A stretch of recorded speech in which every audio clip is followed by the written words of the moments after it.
Hello, I'm Sam Galimore. And I'm Mrs. Galimore. And together we're speedrunning marriage. In Stardew Valley. Yes. We are specifically speedrunning the marriage category in Stardew Valley, the player marriage, so we are trying to get married as fast as possible. To each other. Yes, to each other. So a couple of things to explain as we're getting started, because there's a lot going on here. First, you'll see me up in the top left. The missus is going to pop up in the bottom right when she logs in. So the first 4 minutes or so are going to be getting you logged in. So we have to record this because this is an actual speed run that we're submitting. Yeah. So if we edit out this part, it won't work. You have to start from the start screen all the way through to the end. So we're going to be chilling out for a couple minutes. Yeah. Well, this also just as an FYI, this should be very interesting because I don't play video games. Oh, yeah. I don't play video games. When was the last video game you played? You and I very occasionally, once every couple years or so, play Secret of Mana, in which you actually do everything and I kind of run around and pretend to hit things. Yeah. You still unlock things. It's effective. Okay. I mostly pretend to hit things. It's fine. Yeah. So this should be good. So, to explain what we're going on here, first, if at any point you want to skip forward to where we're starting, gameplay stuff, you should see a bunch of links in the description and time points on the thing and chapters and all that. I'm going to try to make that work. Yeah. So if you're here just for the gameplay, then yeah. But if you also came here to hear us talk, I can go through the rest of the things you're seeing on screen. Yeah, the plan. So the top right, what you're seeing is our plan to get married, because in Stardew Valley, you basically need an Excel spreadsheet to speedrun effectively. Yeah, we definitely did not do this optimally. But. Yeah, and it could have benefited from an Excel spreadsheet. Next time, there would literally be an Excel spreadsheet, probably with calculators in it. Yeah, probably. So, this is the abbreviated form of that to help you all keep track of where we're at. The vault thing, right? So, for the vault, we're doing... Well, I'm actually starting from the bottom. Oh, you're starting from the bottom. Never mind. So, because the ultimate objective, beginning with the end in mind, is crafting a wedding ring, which you then give to the other player, and that's how you get married. Engagement ring? It's actually called a wedding ring. Oh, it is called a wedding ring. Yeah. Okay. You don't give two Even rings. Even if it has the big rock in it. Yeah. Okay. I guess they only do one ring in Stardew Valley. Okay, that's fine. So, yeah. So, to craft it, you need iridium and prismatic shards. And me editing out... Or one prismatic shard and how many bars of iridium? You need 5 bars of iridium, so that's 25 ore. 25 ore of iridium. Which you get from the hard mode mine, basically. The desert mine, which is called Skull Cavern. Not the regular mine. Yeah. So you got to unlock Skull Cavern, basically. Or more you find a way to get into Skull Cavern. Yeah. And... Yeah. Which is in the desert, and you have to basically unlock the desert by repairing the bus. I don't think there's another way to get to the desert. Really. Not consistently or regularly. Yeah, I saw one person who managed to do it, and I was like, that's 5 times harder than what we're doing. No. So I can explain that later if we get to that point. There is a way to get to the desert without the bus. It's just incredibly, incredibly painful. Okay, yeah, you haven't explained that way to me, and I'll just not bother with it. I looked it up, I think, at some point during this run, and was like, no, we're not doing that. Anyway, so... Fix the bus so you can get to the desert, so you can go into Skull Cavern and get iridium and prismatic shard, because that's basically the best way to get those crafting materials. So, in order to fix the bus... You have to do the vault. What is it? The vault in the community center. Yes. Which you complete by literally throwing money at it. What's it called, the vault completion bundle? The vault bundle completion is another category. Okay, we just call it completing the vault bundle. Completing the vault. Okay. Yeah. Which you do by throwing money at it. Okay, so we need lots of money. Yep. And we also need... to complete 4 other bundles in the community center. Yes. Which is what those forage things are for. Yeah, so the spring forage, the summer forage, the fall forage, and part of the money part is the winter forage. Because we get money by foraging in winter? Yes, that is our plan. To get money is to forage in winter. And that's how we're going to get the money to complete the vault. Mm-hmm. So to unlock the bus, to get to the desert, to get the iridium, and then prismatic. Okay, yeah. Yep, there we go. 4 forage bundles to unlock the vault bundle. Yeah. Do winter foraging to get a bunch of money. Yeah. To do the vault. then desert to get the materials to craft the ring and propose. Yeah, and in order to make the winter foraging work, at the beginning you had to press that one button if you go back to whatever. Which we messed up the first time, but you have to, what is it called? Legacy randomization. You have to press the legacy randomization button. Yeah, so make sure you press that one. Fun fact, on patch 1.4 and earlier, there's an RNG manipulation is the correct term. So basically we can manipulate the luck on an old patch of the game.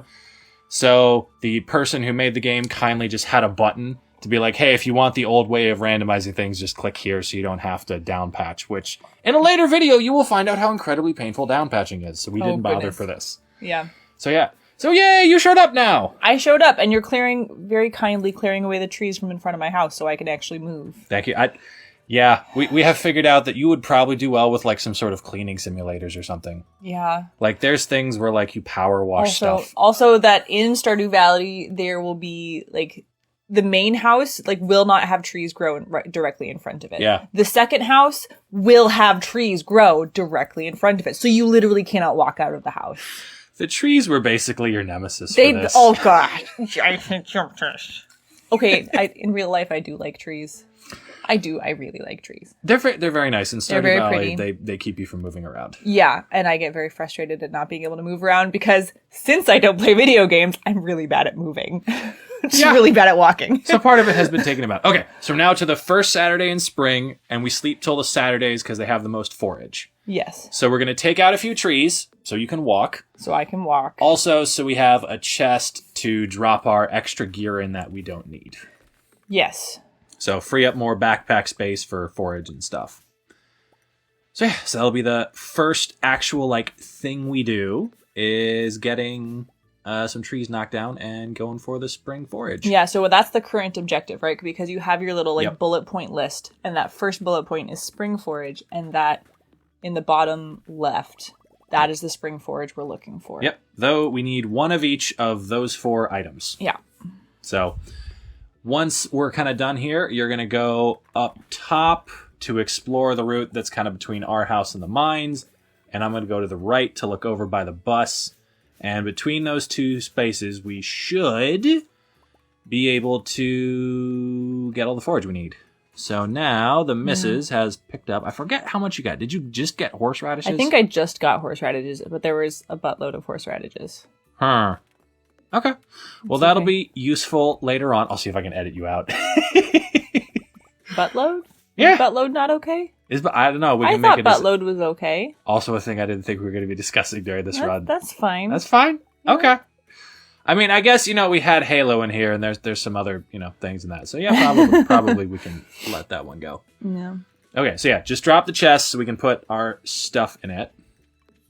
And now I am going to go check, and you'll see Dandelion Leak. And usually there's a daffodil by the community center. So we should be good there. Yeah. And I'll say this is interesting because when we were doing this, like I could look at your screen like we were sitting next to each other. I was on our big TV was my computer screen. And I was next to you on the laptop. Yeah. But I couldn't see your screen, but you could see mine. Yeah. Or at least you can see my screen very easily. Right. So I felt rather nostalgic. Like we've kind of got the couch co-op screen divided into quadrants thing going on. And we actually did this sitting on a couch. We did. So I felt rather nostalgic. So yeah. So if you haven't seen it before, this is a community center. And I think, there we go. There's the dandelion. We got it. Yay. And you have to go into the community center in spring so you can read the gibberish so that the wizard will send you the thing so that you can read it and not gibberish. Yes. Spoiler alert for those of you listening. The plan we said earlier was an abbreviated one. Right. There are more steps in there. Oh, yeah. Like I'm dropping off the forage in here so that I can come pick it up later because there isn't enough in my backpack for all 4 sets of forage for the 4 seasons. Yeah. Yeah. So, but you need to click on the little forage bundle there so that the wizard the next day will send us an email. Not an email, a regular mail. Man, I haven't checked regular mail in so long. So we're going to get a regular, what do you call it in the regular mail? Note? A letter. Oh my goodness. When's the last time you wrote a letter? Probably before we were married. Oh my. When was the last? Not an email, an actual, honest to goodness, handwritten letter. Or even typed, printed, and sent in the mail. I know it's happened at some point in my life. I was probably applying for something. Oh my goodness. I honestly couldn't tell you the last time I sent a applying physical... for like a scholarship or a college or something? Yeah. Okay. Must have been. I've completely lost track of where and now we're going to sleep. Yeah. And we have finished our spring forage. We have acquired all of the 4 items, and now we're going to sleep till summer. Yep. Yeah? Yep. I think summer 13, because that's what the other people who speedrun sleep too. Okay. So. Either the 13th or the 20th. We kept forgetting which one it was supposed to be. I think this is why you need a spreadsheet. Yeah, because you need to know what day you're sleeping towards, and there's going to be several of them. Get yourself, and they're different every time. So get yourself a spreadsheet. Yeah. And for how much money we're getting, we're going to need like several hundred of the winter forage things. Mm-hmm. And we're getting 2 of them, and they have slightly different values. So if we really wanted to be optimal with this, we'd have an Excel spreadsheet where you could, like, at the end of the day, quickly throw in how many of each you had, and it would tell you how much money you would get. Oh my goodness. If we really wanted to be precise about this. If you only wanted to forage precisely as long as you needed to. Yeah. Yeah. Which is probably less useful for this and more useful for if you were specifically doing just the vault. Oh, yeah. There's enough, like, kind of fudge room in this one that, like... yeah, that doesn't matter as much. Oh, we should also note, to practice for this, I did the vault bundle speed run, the getting to mines level 50 and getting to mines level 120 to sort of practice up for this. So we did that before we did this to practice, but we didn't want to break up the Halo stuff too much, so those are going to be coming out after the full game Halo run. Yeah. So if you want to see those training things and focus in on more detail on each step of this thing. Yeah, but then after you did all of that mine practice... Oh my goodness. We then realized that is not the optimal way to speedrun marriage. Yeah, so... That is not what you want to do. So... to unlock the desert mine. Oh my god. Okay, yeah. So the only in the way... normal game, right? In the normal game, basically the only way to get to the desert is the bus. That's still the case after doing all our research. But... normally, to unlock the mines in the desert, you have to get to the bottom of the regular mines, which is what everyone that I looked up did to speedrun player marriage. Yeah. But that's not the fastest way to get to the desert. Not the optimal way. It's just open 3 days a year. You don't actually have to go to the bottom of the mines. So you can just sleep for a year. Yeah. Until you get to those specific days. And then you just go. And then you can just go. Open. Yeah. And not only that, there's a nice dude who makes you like a luck boosting meal. Oh, that's so nice. Yeah. Okay. It's actually like a huge deal. It gives you like triple your normal luck, or like 2.5 times? 2.5 times your normal luck. Oh, goodness.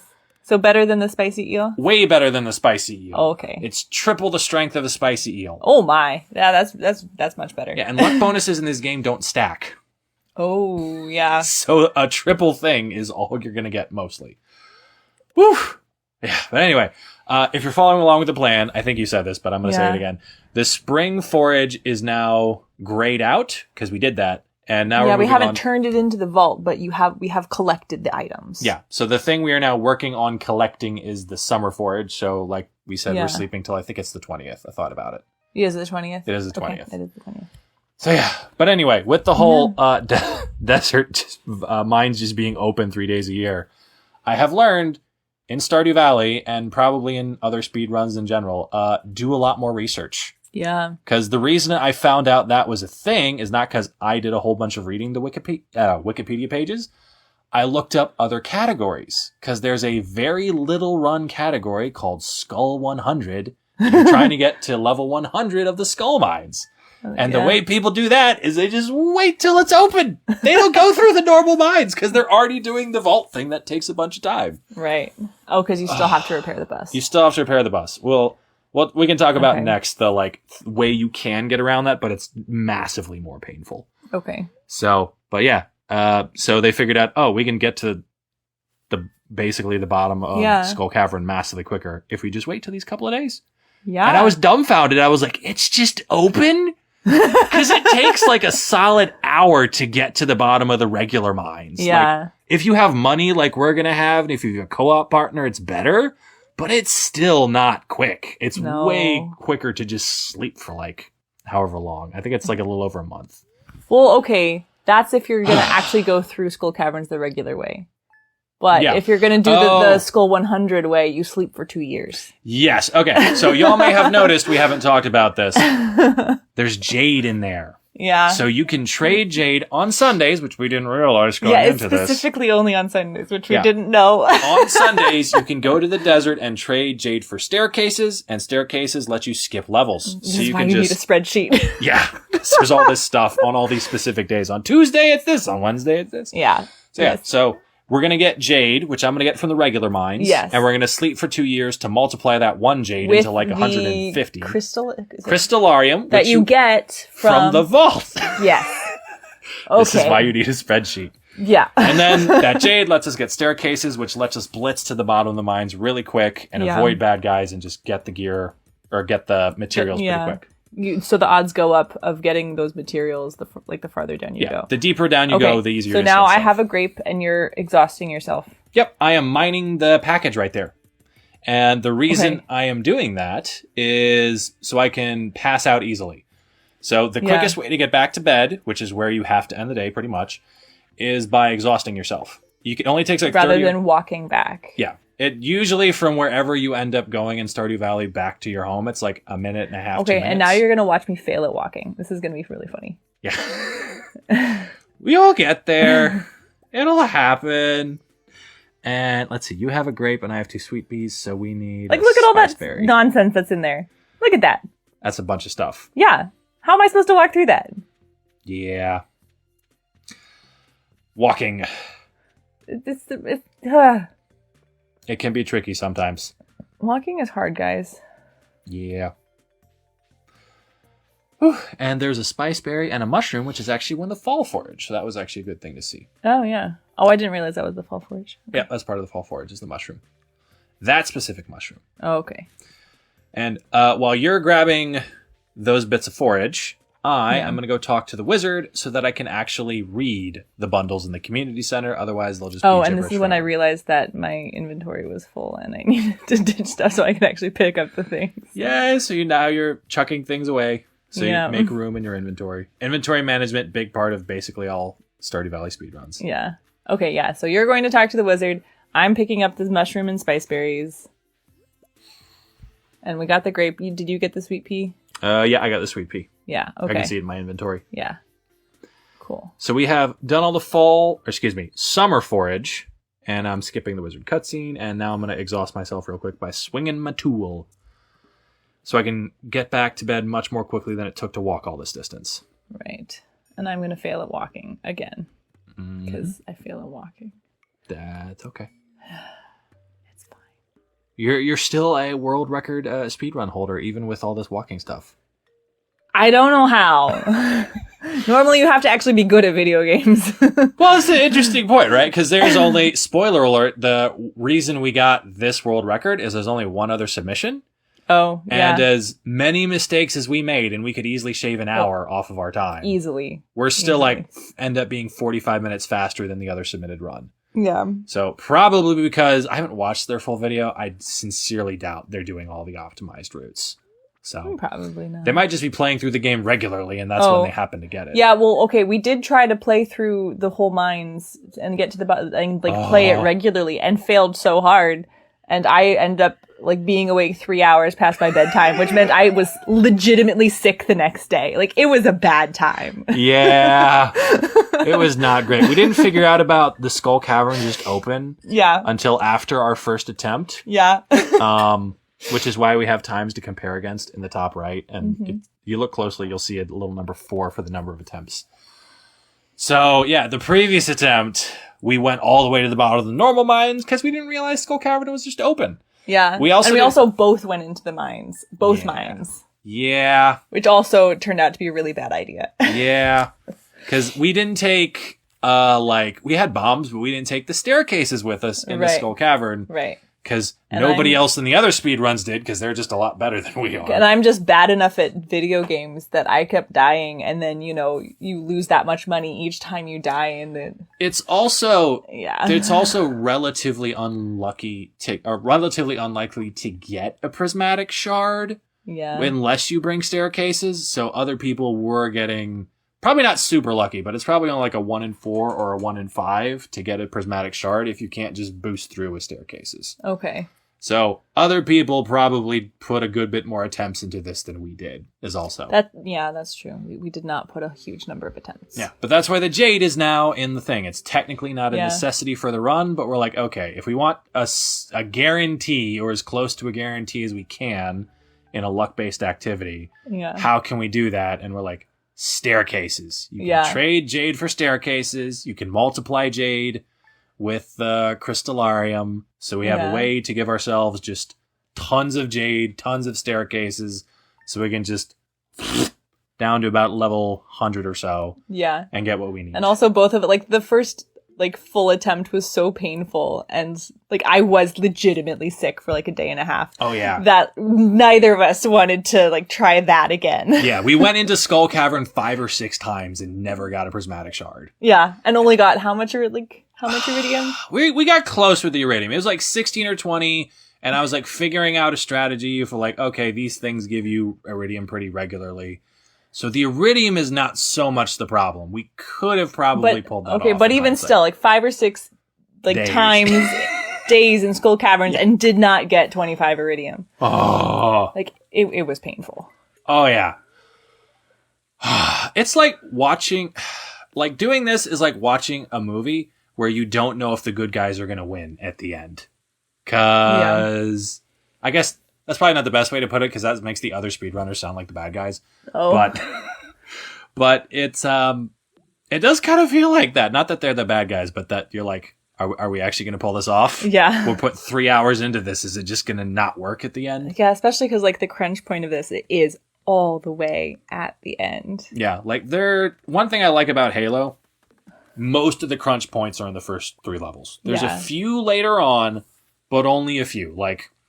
Most of the things that'll really mess you up are early. Here's the thing. I got so annoyed at the trees that instead of going and doing the foraging right away, I decided to chop down a tree. And at that point, you were so much faster that you just did the foraging for me. I was like, okay, yeah, she's doing her thing. I'll just go grab the forage. Because you're just that much faster than I am.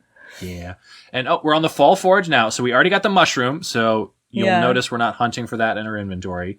So we I already got the plum and the hazelnut. And we need a blackberry. Skip the cutscene here. There's almost always a blackberry by the community center. So as soon as I saw, okay, I already have a mushroom. We already collected a mushroom. And here's your blackberry. There we go. Okay. Like I mentioned. There's actually usually 2 or 3. We should see another one. Oh, we just didn't. Yeah. Okay. So here I have brought the spring forage, and I think I see a mushroom, I think. Yeah, so I should at this point have basically all the forage to complete the first 3 bundles. Yeah.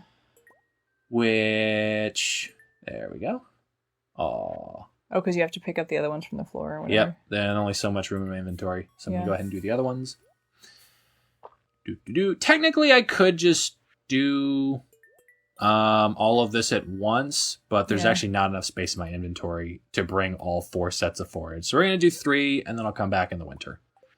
Oh, and the reward there, you get seeds for doing this. And did you forget to bring the thing? Oh, I think I don't have a horseradish. Yeah. Yeah. Because I had picked up the horseradish. Yeah, so at this point, I see you're grabbing the horseradish. You were talking to me about, hey, can you bring over horseradish? Yep, because now in the top left, it's working through some cutscenes. Because having finished some bundles, it's unlocking some stuff. Okay. So while it's doing the cutscenes, you're bringing some stuff over, the horseradish over, so we can finish the spring one. Mm-hmm. And I also at this point realized I didn't mine the package. The present, whatever. Yep, I haven't mined that. Oh, so you can't exhaust yourself? Nope. So I'm like, okay, I'm going to have to walk back anyway, so you might as well walk over here, hand me the thing, and we'll finish this. Because there was still, a fair amount of fudge factor with this. So losing, a minute or two is I forgot the horseradish. Like we said, there's a lot of room for improvement in the time that we actually completed. Yep. Future time save. There you go. Anytime speedrunner makes a mistake, they're like, yep, just baking in future time save.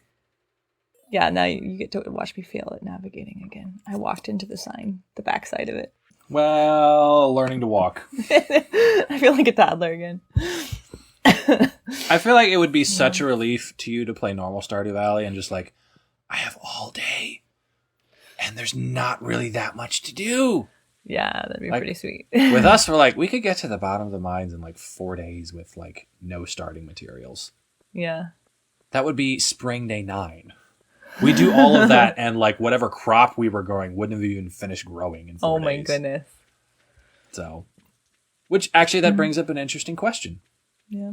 By the way, I'm going to gray out the fall forage and it's going to advance to the next objective once we go to sleep. That's just when we decided to be consistent about when we would move on. And I'm keeping the extra forage so I can use it later on when I'm going into the regular mines to get jade.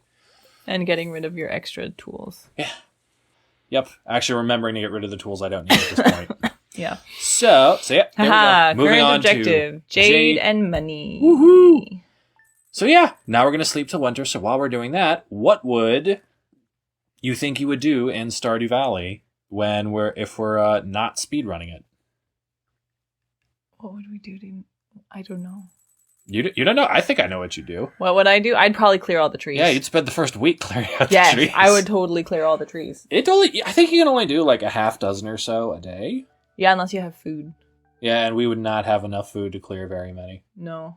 So I think you get about a half dozen a day, but that'd be fine. Yeah. Because there'd be 2 of us. So I think first 2 or 3 weeks, I think we'd clear it out. Yeah. And while you were doing we that, could probably leave a few pretty trees. Well, yeah, you do want trees because you can put like tappers on them so they perpetually give you like oak resin and like maple syrup and stuff. So you actually do want some. Okay, but not like a forest. Now, how many trees do you think you'd want to look pretty? I don't know, a dozen? Dozen? Yeah. There's a big area there. There is. I'm trying to think how many trees spawn near the house. It's probably, a dozen would probably be like the top quarter of the farm. Where would these trees be? They would be scattered all over the place. So they'd be randomly. So you wouldn't want to have them all in one area so you could just go get all your... No, because then I couldn't walk. Oh, I see. I want to be able to walk. Okay, now we're sleeping till winter 4th. Winter 4th. It doesn't really matter a whole lot. Yeah, like what's the reasoning with the 4? So you want to go close to... It's a holdover from the vault bundle. So when you do the vault, you're going to go out on 2 days in winter. So one of those is going to be Saturday. And one of those other days, you're going to exhaust yourself and need 2 days to sleep. So you go 2 days before. Okay. So you go on the 4th and the 6th. So there's really, like, other than that, there's really no reason. No. So, so we could have gone the first and sleeping now, sleeping later doesn't really matter. It gives you a load off your mind because it means you'll have the best shot of seeing the winter forage things that you need. Yeah. Because some of them we're going to mine, as you're going to see in a second here. Yeah. And some of them, it's just luck, and sometimes you just don't get them. Yeah. Okay. So you need to wait a few days and go looking. Yes, it's not a big deal because we're going through the mines anyway. It's fine. This is mostly like holdover logic from doing the vault bundle. Yeah. So maybe if you were trying to optimize the logic specifically for what we're doing, this run, you'd choose a different day.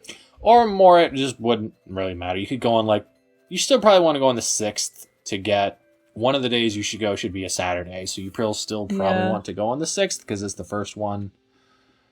So, but, if you go on the 1st and the 4th or the 2nd and the 3rd, it probably doesn't make a huge difference. So what are the items we're looking for the Winter Forage bundle, since you don't have that list up? Yes, because there's only so many things I can put in there before it gets overwhelming, because it's already So we're looking for the crocus. I got a few of those. Yeah, you got the crystal fruit. Yeah, so the thing I'm holding over my head, that's one of them. The thing Mrs. is holding, that's the other.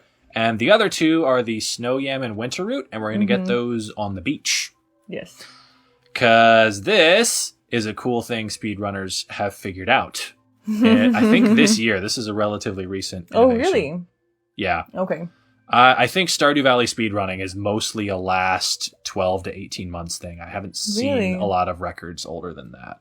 Okay. So it's an 8-year-old game, so that's mildly surprising, but this is the most antithetical game to speedrun of all time. It is like the most chill game. Why would you make it stressful by trying to go fast?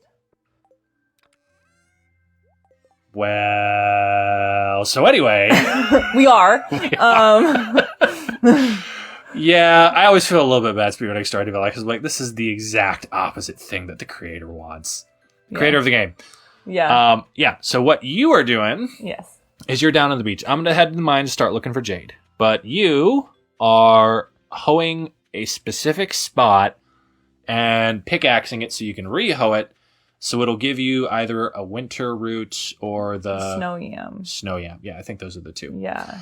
And fun fact, the luck manipulation we're going to do... This is why you need to press the button at the very, very beginning is right here. You do something wrong and you lose an hour. It really sticks out to you, doesn't it? Yes. This is one reason you learn. Okay, so she's got it. So now that she's got one, the randomization is that if you go a knight's move away up and to the right, there'll be another one.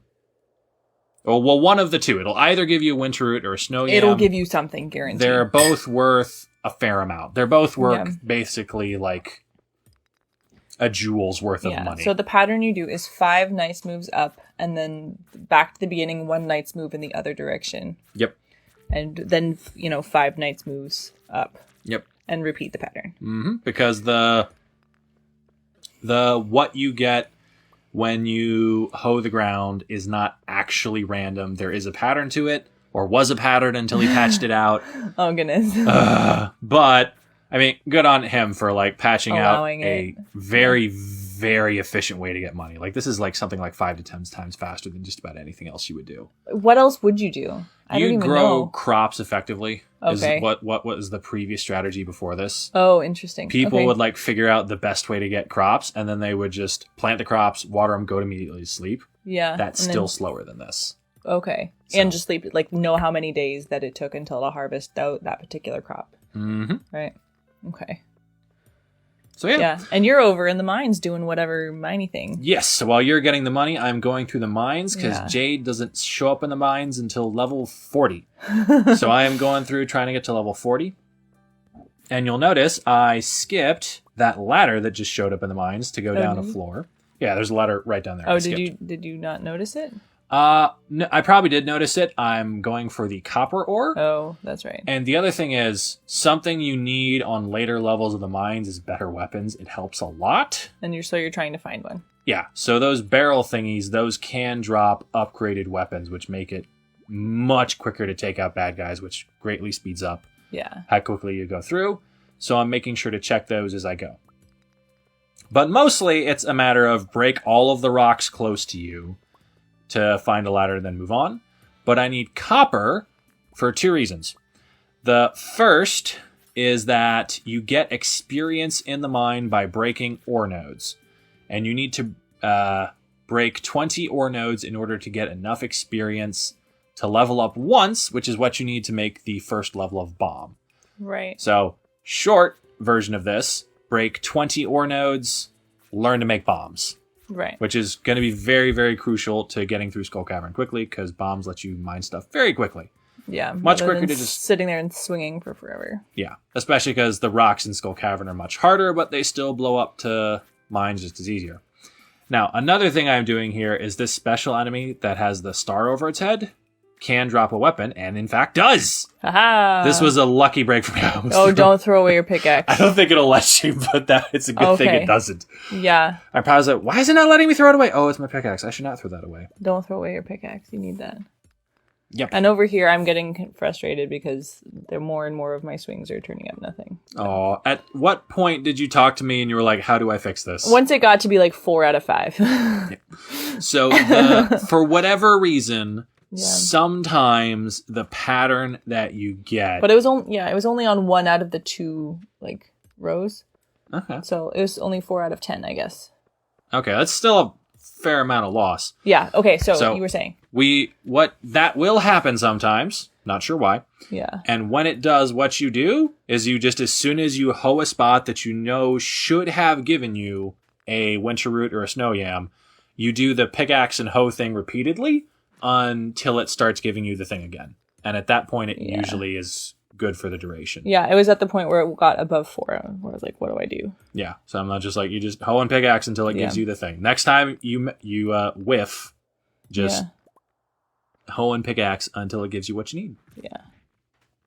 So you may notice that item I have lets me take out bad guys much, much quicker. And bad guys can drop ladders. And That's also, very important. After you take out all the bad guys, the odds of finding a ladder goes up. Yeah, because you're trying to get to level 40 as soon as possible, because that's when you can actually start looking for jade. Yep, there's basically nothing, which I guess the copper, but mostly there's nothing for me in the first 40 levels. So I'm just trying to blitz down. So that speed run to mine level 50 actually did come in handy. Yeah. Level 120, which was much harder and more time consuming, didn't end up actually doing us any good, but that's okay. Fine. I'm not bitter at all. No. Oh my god, mine's level 50 is actually might be my Did you like the mines? Yeah. And mine's level 50, it's relatively short. You're talking 20-30 minutes. There's some strategy to it, but as you can see, I'm not doing anything tricky. There's no specific cool inputs I'm doing to make myself go faster. There's no secret strategy I'm doing. I think at this point I'm looking at your screen and talking to you, which is why I'm not moving. Yeah, you were trying to coach me to get to the right spot. Yeah. To start the next pattern. Mm-hmm. And also eat something, because you actually pay attention to my energy when I don't. Yeah, you got there. After the first day or two. It's true. Well, especially you start moving slower. Like, why am I moving so slow? Oh, right. I need to eat something. Yeah. Yeah. Whew. So, what was I saying? Oh, yeah. If I was to recommend, a category for someone to get into speedrunning, of all the things I've done so far, and it's only been 3 or 4 games. Yeah. But of all the things so far, mine's level 50 seems like a thing. Oh, yeah? It was a lot of fun? Yeah, it was a lot of fun, and it wasn't super hard to get a competitive time. My personal definition of competitive time is middle of the leaderboard. Yeah. Which... And also, it's not super time-consuming. If you miss, it's only, less than 30 minutes? Yeah. It's not, super heartbreaking or anything. Yeah. So it's not like you have an hour and plus invested in this thing, and then it doesn't work. And there's such a huge luck factor. Yeah. That mostly what you're doing is just rolling the dice a bunch until you get some good numbers. Your first couple of runs, you're figuring things out. But after that, it's this is mostly luck. So, but yeah, that kind of makes it peaceful and almost in the spirit of normal Stardew Valley. By the way, I picked up a bomb from another creature who drops them, which is why I had one. Saw a bunch of copper there, so I dropped a bomb to get myself a bunch of copper, because otherwise it would take a ton of time and energy to mine 6 or 7 copper nodes. Yep. So yeah.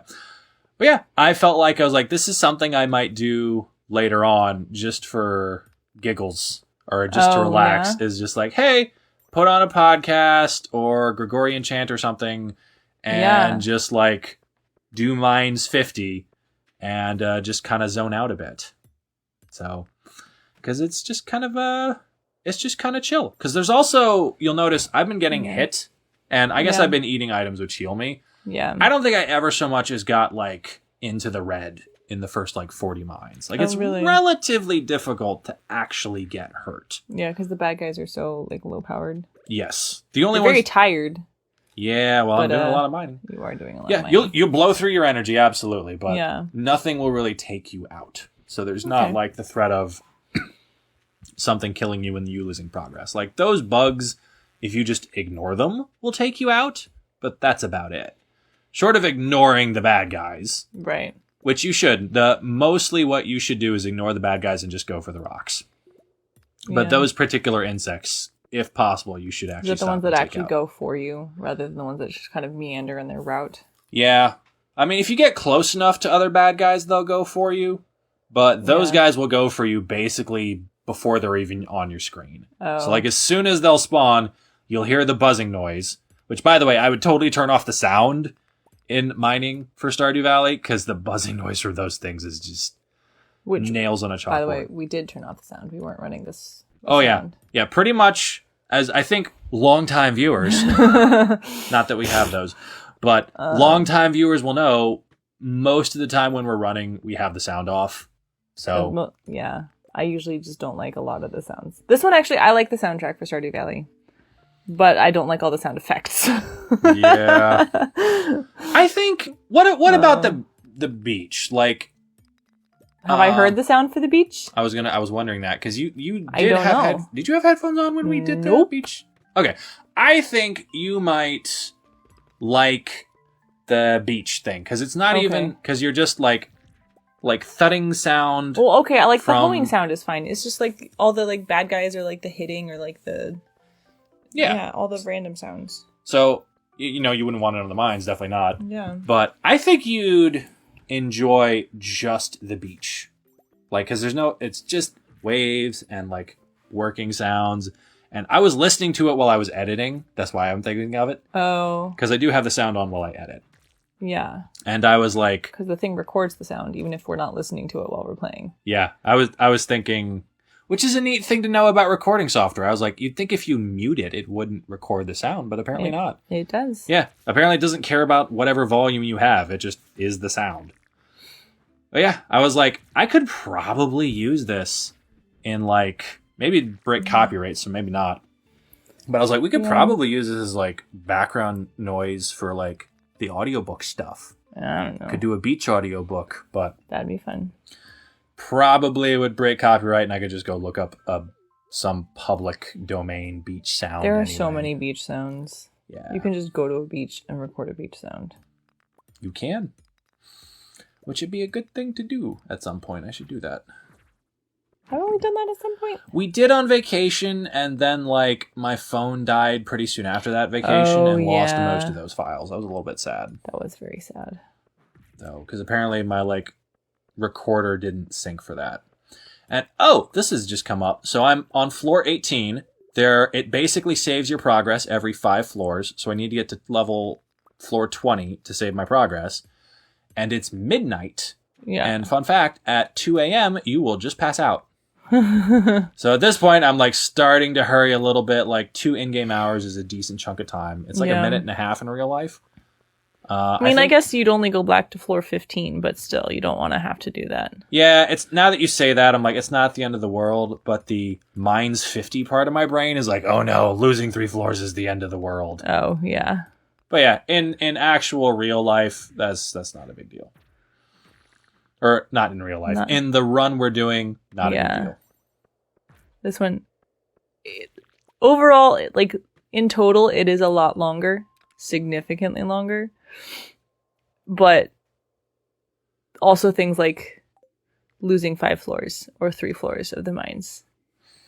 Yeah. When you're talking about a total of 3.5 hours, 5 minutes isn't that bad. Yeah, for some of the speed runs, they're going to be coming out way in the future. They're like 4 and 5 minute runs in total. Oh, so for something like that, you're like, I lost 2 minutes of in-game time. That's basically just completely destroys the run. But if your speed run's in excess of an hour, whatever. Yeah.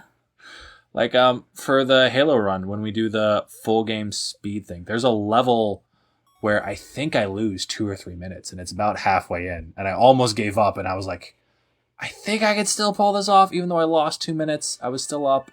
Yeah. So that is an upside to doing longer speedruns, is smaller mistakes make less and less difference. So at what point did you move your bed closer to the door? So I know you did that later. I think it's after I put down the crystallarium. Like after I got the crystallarium, I think I reorganized my bedroom. Okay. And I'm going to take a drink of water real quick. Since I was just coughing. Yep. I was like, okay, we're just going to have a maybe this is silence when I edit it part. Yeah, that brings up a good point. So you're hearing us right now, probably, but we also recorded the audio live when we did this. We did. Which is something I don't usually do. Yeah. So periodically, I'm probably going to cut to that, particularly at the end. The ending is, rather dramatic. For me, anyway, it was, because it's the end and it was a big relief. It was, yeah. So whenever I'm using the in-game audio, that's going to pop up in the bottom left screen under the current objective. You'll just see, like, in-game, not in-game audio, live audio. Live audio. It's okay. Well, whatever it is. I'll figure out the appropriate way to say that, and it'll pop up in the bottom left. And I'm going to feel silly if I've already done that at this I'm going to go back to the beach and mine it freshly all over again. Yay! So you need to do this for 3 days, basically. I think I ended up doing it for 4 days. Did you? Okay. Well, I know it's a minimum of 3. You may have done 4, but it's at least 3. Because the vault is 2 or 3, and then we did an extra day. Yeah, because I think we wanted to get a little bit more money. Yes. So we wanted more money to afford more bombs and I think some other supplies for the desert. You got to buy tickets to the desert. Yeah, tickets. There's a few small things. Oh, brought the winter forage, completing that. Oh, yeah. Small thing, but now you're going to see the vault unlock. Cutscene. Yay. And my goodness, it's like, I think it was something like 3 or 4 days of beach time of mining. But yeah. Okay, I got a lot better at it. Yay! You did. By the end of it, were you getting the full 3 sections? There's 3 sections of beach you can get. I might have gotten almost full. I don't know if I ever got the full thing. Okay. Good. Well, getting pretty decent. Yeah. Yeah. Man, it's still... I'm probably going to eat these words towards the end of this run when we're just literally sleeping for years on end, which actually only takes like 10 to 15 minutes of in-game time to sleep through a year. Yeah. Which is kind of astounding. Slightly underestimated it because you also had to pick up the jade every other day. Oh yeah, there's going to be some mistakes made that, extended out. Yeah, by a lot. Yeah, there's going to be so... By the way, this right here is dangerous what we're doing. Because this, I have seen... You never get to a point in a speed run where you're like, we're done. We did everything right. Everything was perfect. We got all of the luck we needed. It was just buttery smooth every single time. And it's often a thing a world record holder will do right after they get a world record. Is like, oh yeah, here's the ways this could be faster. Oh, it's like immediate. So this thing right now, which is true. If we... I'm going to try to choose my words carefully here to not set myself up for failure. You can see there are a number of points where we could relatively easily save large chunks of time. I think that's a safe statement. Yeah. So very, very easily. It's immediately tempting to be like, oh, we could go do better. Or to set yourself up for next time. By the way, this is an amazing floor. Look at all of that copper. And that ladder showed up immediately. Oh, nice. It's like a 5 to 10% chance for the ladder to just show up. Yeah. Like that. So it's like, so nice. Oh yeah. Like this would have been a really good Mines 50 if I had been trying to do Mines 50. Which you also did the vault completion bundle before Mines 50. Yes. So we're like partway through this. Anyway, even more copper. But yeah, there's something of a curse with speedrunning. There's probably a life lesson there with perfectionism in general. Yeah. Where like as soon as you get to your objective of like, hey, I have the world record. I did this the fastest anyone's ever done it. Which is varying levels of impressive, depending on the competitiveness. But there'll be people who are like, yeah, I put thousands of hours into this. Oh, goodness. To do this incredibly, incredibly mind-numbingly difficult thing, which literally no one on the planet is capable of doing. And I'm like, yeah, and here's how it could be better. And it's just... Which we did not put thousands of hours into this. No, we put like, I don't know, 8? Yeah. Well, if you count the stuff that we did together, it was probably like, with the planning, 8 to 10 hours. And the failed attempt. Yeah. If you also then count me practicing the other 3 runs, the Vault, the Mines 50, the Mines 120, the total time might be like 10 to 15? Or the total additional time. So I guess 10 to 15, me practicing the 3 runs, 8 us doing this. So 18 to 25 hours. Yeah, I'm going to call it 20-ish. Okay. So like 20-ish total hours. And that's not crazy, especially for a 4-hour run. Yeah. Yeah, and that also includes 3 other runs. Yeah, yes. So 3 other categories. Mhm. Which also brings up something. You tell me what you think about this, because you've seen all 4 of these runs, and you've done one of them. If I had... Clearly, Mines 50 would be my favorite. Yep. I like that. I would put... It'd be a toss-up between Vault and Marriage for a second favorite. Marriage is kind of long, It is very long. But I like it's not runs super often, the player marriage. There's only a handful of runs. Like, we're running one specific type of player marriage called vanilla, where... There's no, like, weird stuff, right? There's no weird stuff. There's one called glitchless, which has a little bit of weird stuff, and all it does is speed up how quickly you use tools. It's not a massive thing. Okay. But it's just annoying enough that I was like, I'm not doing that. I'm just running vanilla. Okay. But even with glitchless plus vanilla, there's only a handful of people who've done player marriage. So what that means is there's like this room like we have to find out new strategies and to do your research and to be like, oh, the desert's just open. Or excuse me, the desert mine is just open 3 days a year. Right. That really changes things. It really does. And like, it really, really does. Yeah. And as you can see, a big part of it is just get tons of money. Yeah. So if you can do some math to figure out a more efficient way, could be a more efficient way to do it. It's possible. So I like the planning aspect for player marriage. But Vault is also kind of chill. Yeah. So yeah, it is pretty. I like that Vault is really chill, and it's not crazy long either. No, it's even if you're relatively slow about it, it's under an hour, and there's not a huge amount of luck. Yeah, there is a little luck with forage. Sometimes, I don't know, a quarter of the time, maybe half the time. Like you don't get whatever, and you have to sleep an extra week to the next Saturday and do it again. Yeah, which is a not inconsiderable loss of time. Right. So it's not a huge deal. I think every single time we've done something Vault-like, that's happened. Yeah. But so if you're going for world record, that'll probably knock you off world record. But if you're not, you can still probably do it.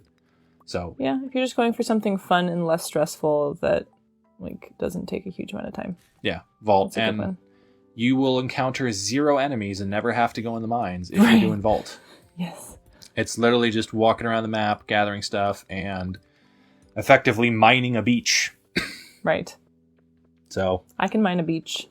I don't want to mine a mine. I don't like bad guys, but I can mine a beach. Yeah, I expect for you, if you were reviewing these and you were kind of rating them, you would go, I would put Vault at the top and everything else I'm not touching. Yeah, probably. I'll do the part of marriage where we'll get to the Vault and then I'm going to stop. Which is basically my role in this. Yeah, what we realize is the best strategy for us with my level of not expertise, my lack of expertise.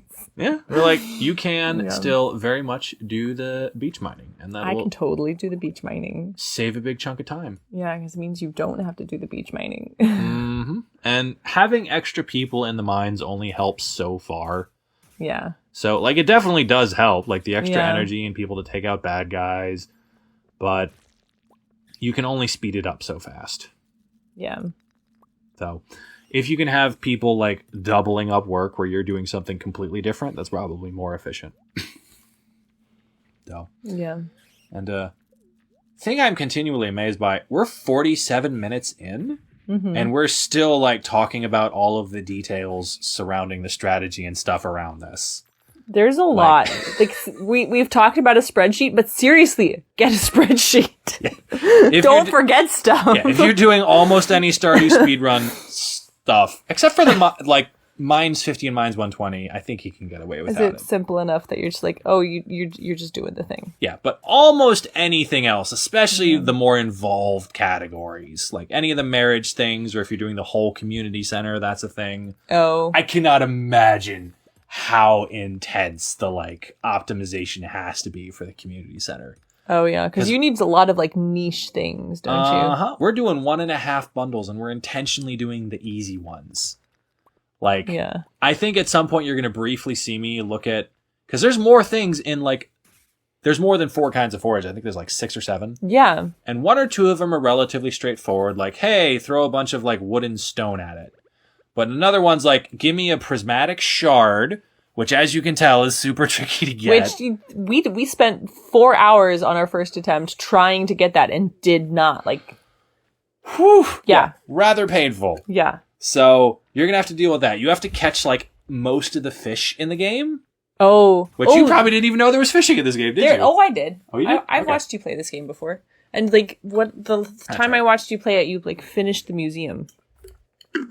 Yes, because guess where all the museum stuff comes from? The mine. Oh, goodness. Oh, that's right. You need like one of everything the mine gives you. Yeah, I think there's some things you need by like hitting artifact spots. Like you see those little dancing wormy thingies on your screen? Yeah. That's an artifact spot. Yeah, I knew there was something about those things. I just couldn't remember what it was. So you do need to mine some of those to get artifacts to complete the museum. But not like not like a huge amount. So mostly you just do mining. Because most of the things that you need for the museum come from the mine. Yeah. But yeah. I can't... I think I looked it up and it's like 2 or 3 hours, I think, for community center runs. Mm-hmm. And like... That's really short. Yeah. Given all the stuff that you need. Mm-hmm. Holy moly. It's no joke. Wow. And you're going to need 4 seasons worth of... all the crops. Things. Yeah. Like you're going to need to hit all the crops.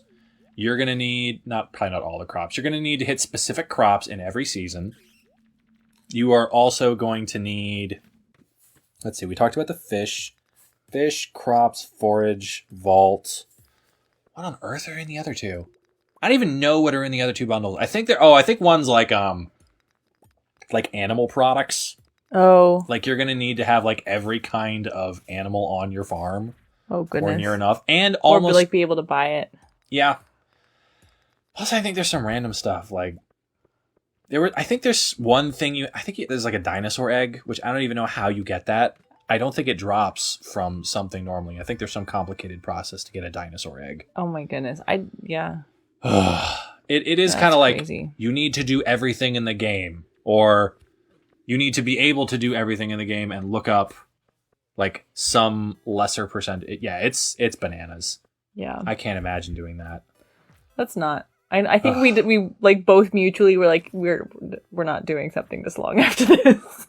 Not happening. I have noticed, and you may have seen in my rankings that it's like that's kind of shortest to longest. Almost. It is. What was it? The Mines 50 was like 25 minutes. Yep. The vault was like 45 minutes, and could very easily be quicker. The Mines 120 was an hour and change. Hour and something. This one's close to like getting up towards 4 hours. Yeah. So at least like especially the failed attempts where you're learning because your time gets lower each time, right? So like your attempts are that is also a thing. I've found it's a relatively normal learning curve in most speedruns for your initial time to be like somewhere between half your I found if I put 5 hours into speedrun, my time basically gets cut in half. Okay. That's more or less. It's either going to get cut in half or cut by a third or some large margin. And after that, the returns get smaller? Yeah. Like you saw this with us. Our first run would have been in excess of 4 hours. Yeah. And then this is, if you cheat and look at the timestamp on the video, about 3. So I think it was like 3:15, I think is the way they time. Or do they time from when you start? They time from when I started, which is... Oh, that's another thing. You may notice... So it's 52. Yeah, the timer didn't start until you logged in. Okay. Yeah, that's what I was asking. So the timer doesn't start till I log in. But you didn't really do anything until I logged in. Yeah. So that's just 4 minutes at the front. So that's why those 2 timers are different. Yeah. Yeah, that's not bad. We both fell asleep in our respective places.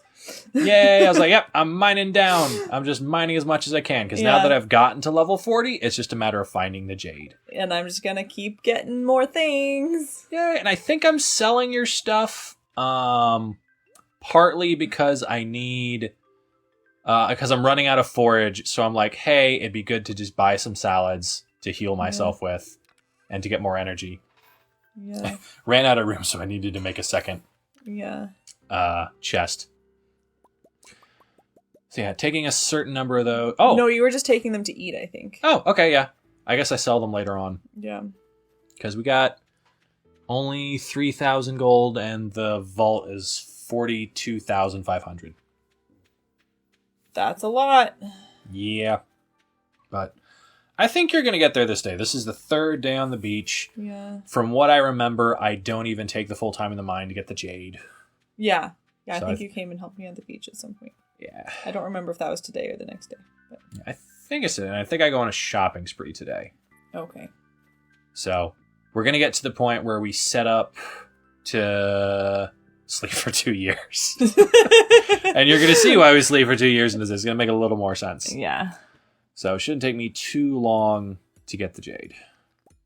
So, yeah. Yeah, what level of the mines did you get to last time? Because I know you didn't get to a chest level. You stopped in the middle of something. Yeah, I want to say it was around 45. Okay. 45, 46, maybe. Okay. So it was not too bad. I remembered when we were planning this, I was like, okay, how lucky do I have to be to get jade? So you note I don't go for the ladder immediately because I'm checking to see if there's jade over here. Right. So I'm like, nope, no jade. Gonna go ahead and move it on. Yeah. So but yeah, when we were planning, I was like, how hard is it to get jade in the mines? And I don't think I looked up the actual like percent odds of getting it. But I was like, I think every time I have played through the icy section of the mines, I have gotten multiple jades. Like usually at least 4 or 5. Okay. So I was like, okay, this should be a relatively sure thing. I can always repeat floors. Yeah. Or go to sleep and go through the floors again to check for them. Yeah. Like, this shouldn't be too hard to get this. And bonus points to any listeners if they can remember why we're getting jade. Because there's been a lot of stuff we're throwing at. Show up later. Yeah. So the answer being we're going to get staircases on a Sunday in the desert. The desert store, right? Yep. The desert trading post. Uh-huh. Yeah. But only on a Sunday. Only on a Sunday. That's been now ingrained in our brains. Yeah, because we had to sleep for an extra year because it forgot. Spoiler alert. Oh. We'll get there. Yeah. You know, I'm confident we're throwing out enough random stuff this run. Oh, yeah. That I'm like, I think this is just going to be one of the... It's like when you're watching a Christopher Nolan movie. Oh. And like one of his more recent ones called Tenet, which I thought was great. It's super easy to get lost. That one? I don't think you did. Okay. Partly because I did, and I was like, that was kind of hard to follow. And I was like, I think I needed to Google some things afterward. I was like, was this thing and this is this other thing? Oh, was it like references to his own movies or? No, it's just an incredibly dense and complicated plot. Oh, okay. So it's literally a sort of thing you would have to draw out. Oh, goodness. I mean, I usually like that kind of stuff. It is. And Christopher Nolan's really, really good at doing this. Okay. This is the movie where even people who really like him are like, this might have been a step too far. So... Yeah. But yeah, definitely, I think basically everyone's favorite director. I think he's one of those only people left who you'll go see his movies just because he's the director. Yeah. So, and I got an upgraded weapon. Ooh. So that's fancy. Now I'm going to be taking out more... More bad guys? Yes, because I think they also can drop jade. So I'm taking out bad guys and hopefully one of them gives me jade. Because you'll actually be able to kill them more effectively. Mm-hmm. And they can let me go down. Or they can also drop a stair so that I can move down a level and all that good stuff. So. Yay! Yeah. There's a lot of logistics. Oh, yeah. The takeaway. I'm getting a little bit overwhelmed and we're not even playing. Right. Yeah. Which I think that is one reason to actually do speedrunning, is it can make it very... tense is not the right word. That makes it sound just bad. Well, there's already a ladder in your level. Yay, so I'm happy about that, because the blue screen means there's going to be a bunch that bat spawn, which I don't like, because I don't think they drop jade, but they can take a big chunk out of your health, so I'm just like, I'm out of here. Bye-bye, bats. Yeah. But it makes it...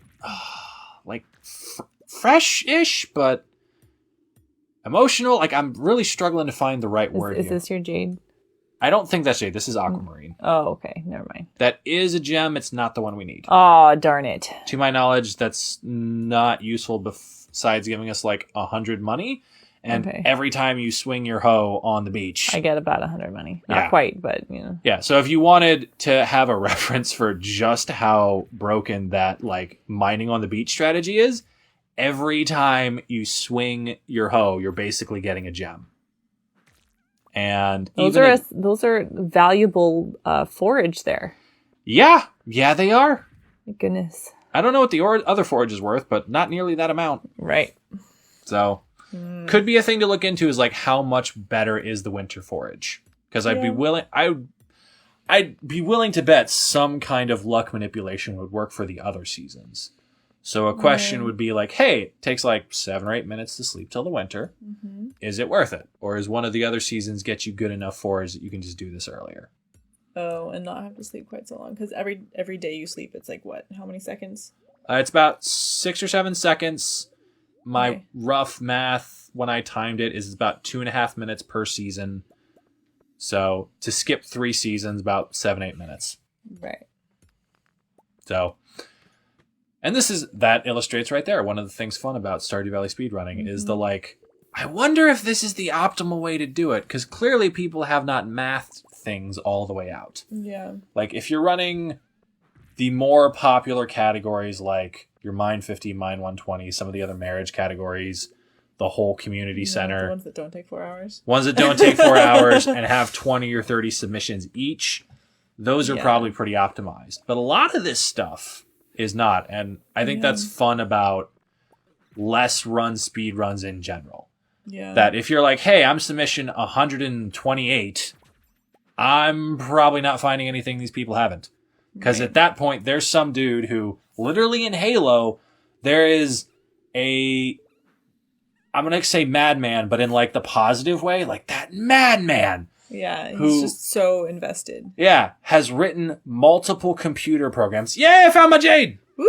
So now I'm going to come out on the beach. But yeah, has written multiple computer programs that'll do things that are like, hey, I'm going to play this game, trying this trick, but looking at every single pixel on the map to see if it gives me a better teleport or whatever I'm working on. Oh my goodness. So, yeah. There's going to be that person if there's multiple hundreds of people who have done a speed run. Yeah. And like, you might find something. It's possible.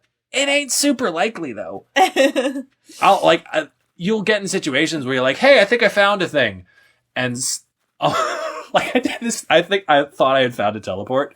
And I was like, hey, I think I found a thing. And then there was like an automated message that came up. Wait, really? It was it's semi-automated. It's not completely, but semi-automated message like, yeah, this is a thing. This is how it helps, but this is why it wouldn't actually work in a full game run. Because so many other people have come through and found this. Oh my goodness. That they made an automated message for it. Oh my goodness. And you knew it was automated because no one clearly had time to type whatever it was. Because the person typed in a command to the chat that was like, hey, this bot, tell him the thing.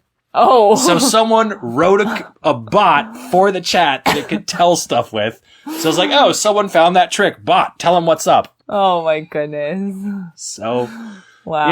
Yeah. If that's what you're dealing with in like popular main category speedrunning. Oh, this is when I thought you were walking by and I was going to give you things. Oh. Oops. Whoops. I'm just going to bed. Yeah. Oh. Wait, you're just going to bed? Am I just going to bed? What am I doing here? I have to actually pay attention. I'm dropping off the jade. Okay. Am I dropping off the jade and coming back? Am I selling stuff? You're selling stuff. You looks like you picked up some salads at some point. Yes. I think I swung by the saloon just now to buy the salads, I think. Oh, okay. I missed that. I was watching my own screen. The thing that I've already seen before. Yeah.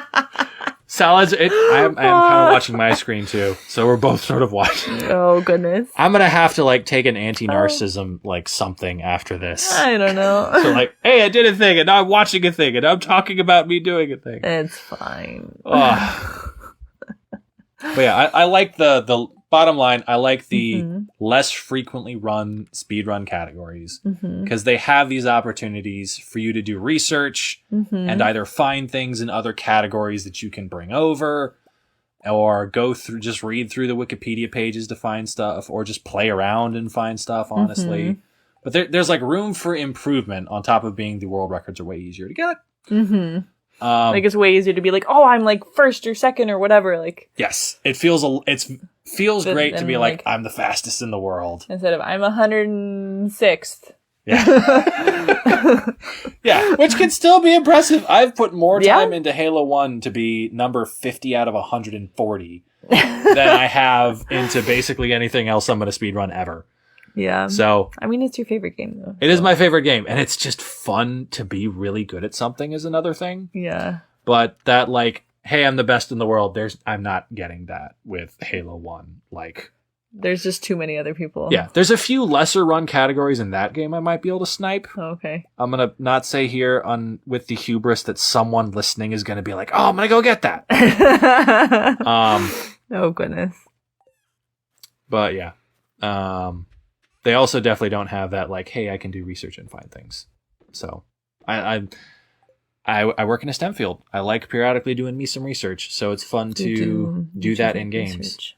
Because normally video games don't have, hey, go spend 5 hours reading through Wikipedia and studying other, like, strategies. No, that's not a normal video game thing to do. No, I don't think at all. If they have research, it's like, hey, we're going to give you research points from fighting bad guys, and you can use your research points from fighting bad guys to find new stuff.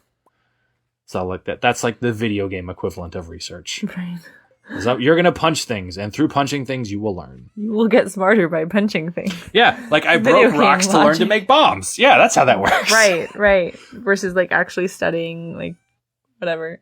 Don't you wish that's how real life worked? That if I just went in our backyard and swung a pickaxe at rocks, I'd learn how to make bombs? That would be a little scary.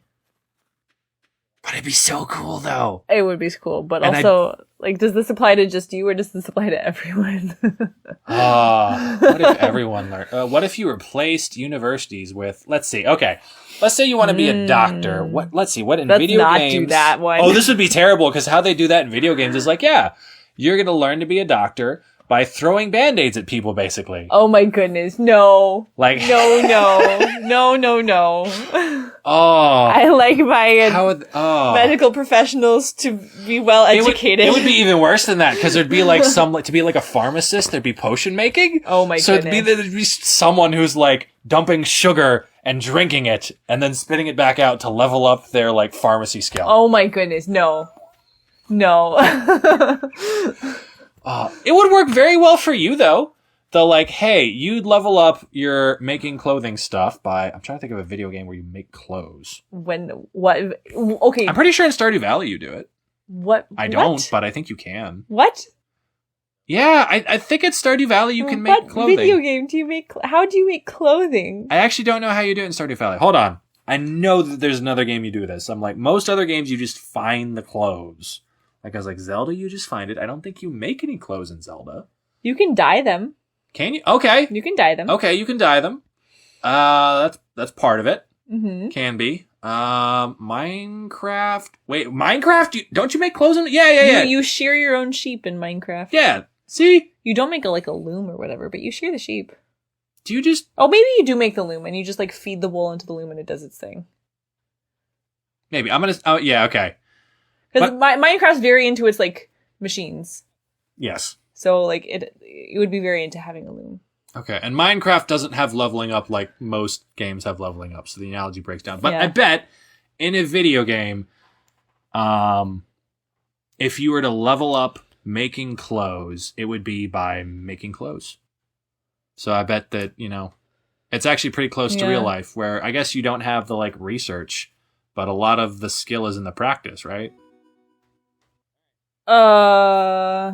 I mean, yes, you get better at doing things by doing them over and over. Yeah. Okay, but I did actually have to, like, study. Yeah, but compare that to, like, how you'd level up in video games if you wanted to learn medicine. You're at least closer to reality. It is actually closer. It's still not great, but it's closer. And yeah. So... I guess how you level up in combat is actually closer to reality. Like, I've not trained in anything. But... You get better at fighting by fighting? Yeah, I mean, that's a huge... It's like also like sports are like that. I'm not... Yeah? I don't have any fighting training, really. Unless you count having a bunch of brothers, which I think it should. But I'm in fighting training, I believe a large part of it, like you absolutely study and people have to show you specific things. But I'd be willing to bet you like 80% of it is just practice. It's possible. Yeah. Just getting better at the techniques. Yeah. Like I'm pretty... Yeah, getting better technique. Learning new techniques. Yeah. And I'd be willing to bet like most types of fighting are like that. Like I have done archery a little bit. A very little bit. Yeah. But a large part of that, depending on the type of archery you're doing, a large part of that, there's like a thing called this was the day where I woke up with 0 energy. What was up with that? Okay. What did happen with that? I think I just fell asleep, and I didn't exhaust myself. I just fell asleep, but with 0 energy. Okay, because in multiplayer, if you do the exhaust yourself, you'll go back to your bed, and then you'll sleep. And right, that's not what I did. I fell asleep on the beach, but with 0 energy. Yeah. But not a big issue for you. You can just eat 10, 15 yams or whatever. Yeah, I've got 115 of them. So it's not optimal for sure, but it's definitely a thing you can do. Yeah. One of the many other things to learn, and it's still probably faster. More future time save. Yeah. Aha! I remembered the line. Yeah. The line. It's all over the place. We've not even got to the big stuff yet. No. There's a lot of future time save to come. And I guess I should mention, because I got my jade. Yeah, now you're helping on the beach, but you're doing the section where you have to re-mine until you get the thing again. Yeah, so for people who've been playing very close attention to the point where I'd almost be concerned if they noticed this. Right. After the missus does the first section all the way on the left. There's 3 sections of beach forage. Yeah. Do you want to say this? Go ahead. After you do the first section, when you see her do this in like a couple of minutes when she gets around to it, when she starts the next section, she will get forage the very first time she swings there. The first strike. Yeah. So basically your first 2 sections are a block where once you get your pattern going, every single strike will do it. Yeah, first and second section. But the third section... The third section is not like that. The third section, you basically have to find the pattern over again. Yeah. And it's usually like only takes a handful of strikes. It's normally not like a ton.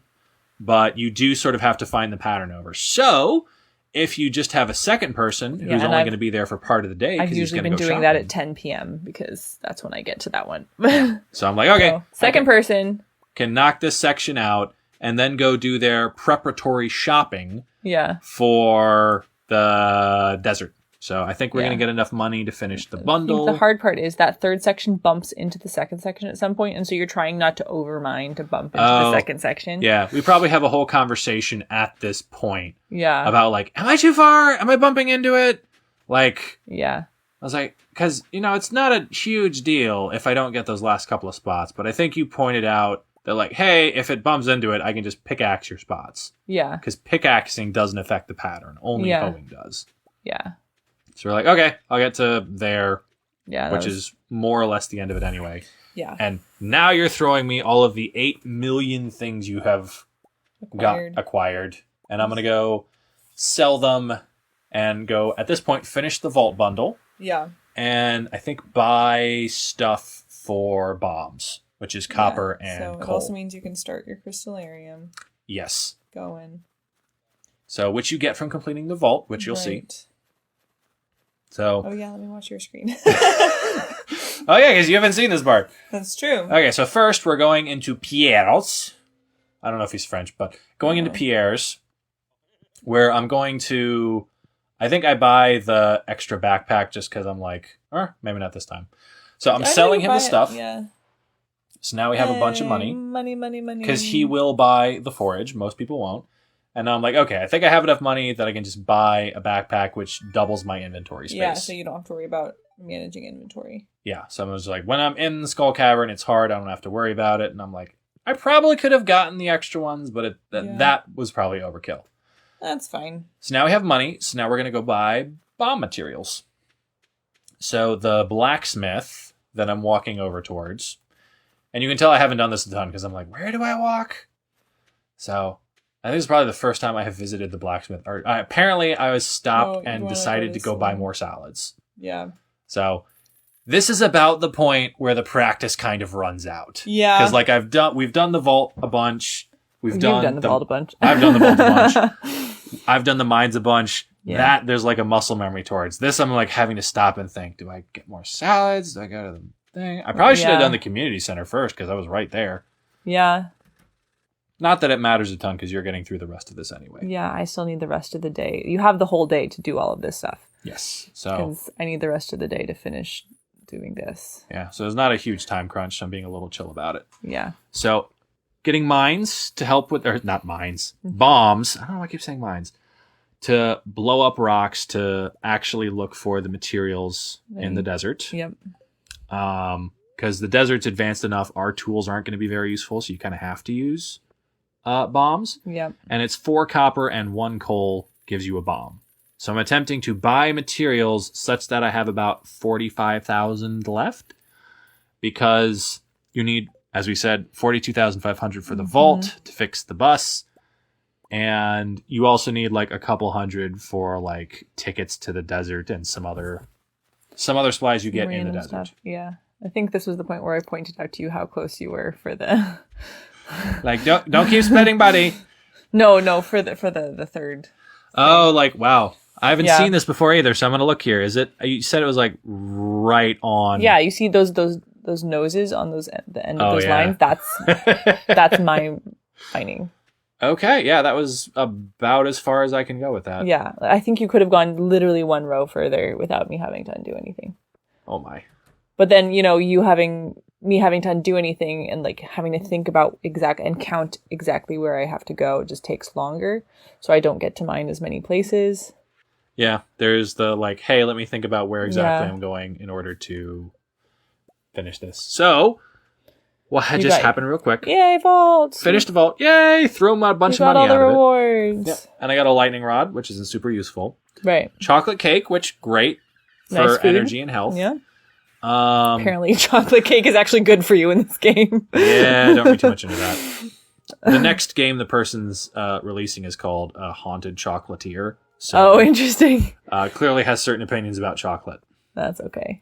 But yeah, crucially, the biggest thing we got is the crystallarium. It's right next to the fishing rod there. Fishing rod, yeah. And that, if you put a jewel into it, will, in perpetuity, forever, without any fuel or anything, just give you a replica of that jewel after usually a day or two.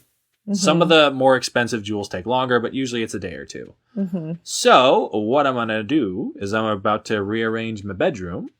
So I have the crystallarium, and I'm going to very carefully not sell all of these things I've been carefully buying. Yeah. Selling your fertilizer. Very quality fertilizer. Yeah, it's probably not worth a whole ton. Throwing down the lightning rod, because why not? Yeah. It's not really going to do anything. So now I think is when I arrange my bed. So now I can get rid of this, the packet I've been mining, because the exhausting thing isn't really done now. Yeah. And where am I going? Oh, selling them. Sell your seeds. There we go. Okay. Making sure you did not sell your crystallarium. Yeah. Your hoe, your fishing hook, rearranging. Yeah. Can tell I'm like preparing for the mines I'm going to go into. Yeah. In not anywhere time in the near future. No. Actually, though. Yeah. So I grabbed my very precious jade. So now I'm putting my bed by the door, because why not? Doesn't really take much time. Moving. I can't even see what's going on there. It is pretty dark. Not sleeping for the night. Putting my crystallarium right by my bed. Yep. Putting my jade in my crystallarium. That will now give me a new jade every 2 days forever. You're moving your furnace? Moving my furnace. Because the other thing I need right by my bed is the TV. To check luck. Yes. Because want to go and do stuff in mines on medium to high luck days. Yeah. Usually. So yeah, that's going to be the setup. You're going to be seeing quite a lot of it in just a little bit. Oh my goodness, yes. I think as soon as you're done, do you end up walking back? I don't remember. Okay, I guess we'll find out in a minute. So, because you're getting extra money. Right, so I'm going to sell this before we go to bed. Yeah, so I guess I am walking back because I need to sell the stuff. Yeah, it could be. And this is like, I think this money is 2 purposes. One, it's like, hey, we could get more bombs. Yeah. And it's also like fallback plan if for whatever reason things don't work. Yeah. There's money in order to buy more supplies. Yep. So this is like, okay, we're giving ourselves a backup plan here, because I think that is enough bombs to be good, and that's enough money to afford all the tickets and stuff. Yeah. So this is kind of backup plan. So this, I guess there's a future time save of a couple minutes on this day where I could have stopped earlier. Yeah. Oh, yeah. And since we're going to have some time here, what I think is the super quick strategy is basically you don't do the sleep for years to get the jade. You just take your bombs and go. Because I think if you're well practiced at it, you could do skull caverns. You could probably do skull caverns inside an hour. So. Okay, but if we actually do the sleeping correctly, it won't take as long. It'll take half the time. It'll still take like 20 minutes. Yeah. Even with doing it very quickly. But we did try doing skull caverns the normal way. Oh yeah, I'm not saying it would work super great. Oh, okay. You're just saying put a lot more attempts into it. Yeah, if you wanted to go for like this is a solid world record, which people are going to have a very tough time beating. Oh, you would just skip the sleeping for years. Yeah, it would not work most of the time. Yeah, but it would. You only need it to work once, and if you're willing to throw 10, 20 attempts at it, if each attempt only takes you 45 minutes to an hour.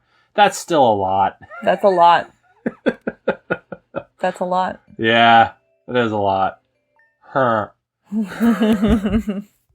But yeah. But if you wanted to go for like a very solid world record, I think that's what you'd do. In terms of like easy time saves, we could just go, all the stuff so far we've said. Mm-hmm.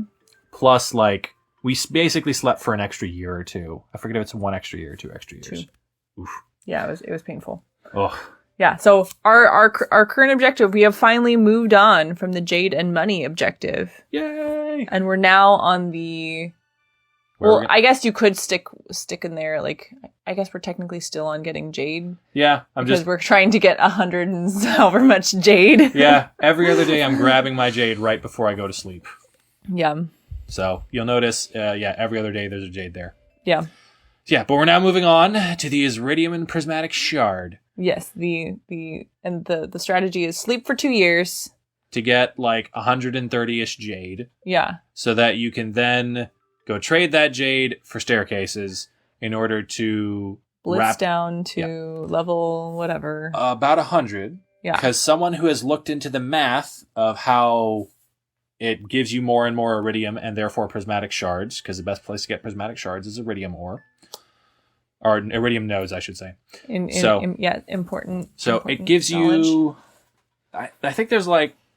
I'm not going to remember exactly how the math works, but basically, the boost you get from going to level 0 to 100 on Skull Cavern is the same boost as going from level 100 to level 500. That's a lot. So the point of diminishing returns is level 100, and that's also conveniently what you can get by about 2 years of sleeping. Yeah. With a couple dozen in your back pocket to get out of jail free if there's a bunch of bad guys. Yeah, because you're very squishy at this point. Yeah. And you have basically no way of killing bad guys at all effectively. Yeah. So your only option is to run. And you really don't want to have to do it twice. Oh yeah. And bad guys will kill you in 3 or 4 hits. Yeah, because if you die, you then have to sleep for 2 more years to get the staircases to get back to level 100. Yay, yep. Yeah. So having a few extra ones that you can just... escape quickly if there's bad guys is very necessary. Yeah. So, yeah. So we are...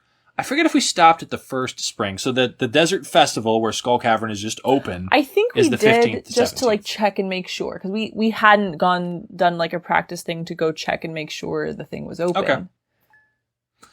Because you had gained this knowledge, but we hadn't actually tested the knowledge ourselves. Yeah, this is also future time save. Also, not having to check and make sure the strategy works. Future time save, which it's a relatively chill speed one when you're like, hey, we can throw 10 minutes at just making sure this works. Yeah, I mean, you don't want to sleep for 2 years and then find out that the strategy doesn't actually work.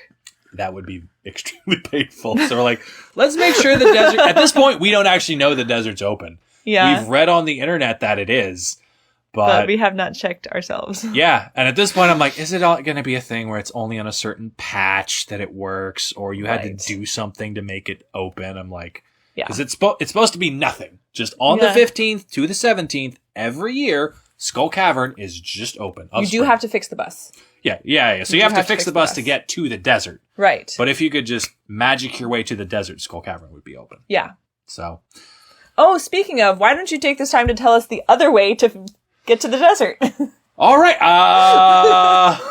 Since we have so much time. Let me check and make sure we're not going to stop by the desert. Oh, I think we are.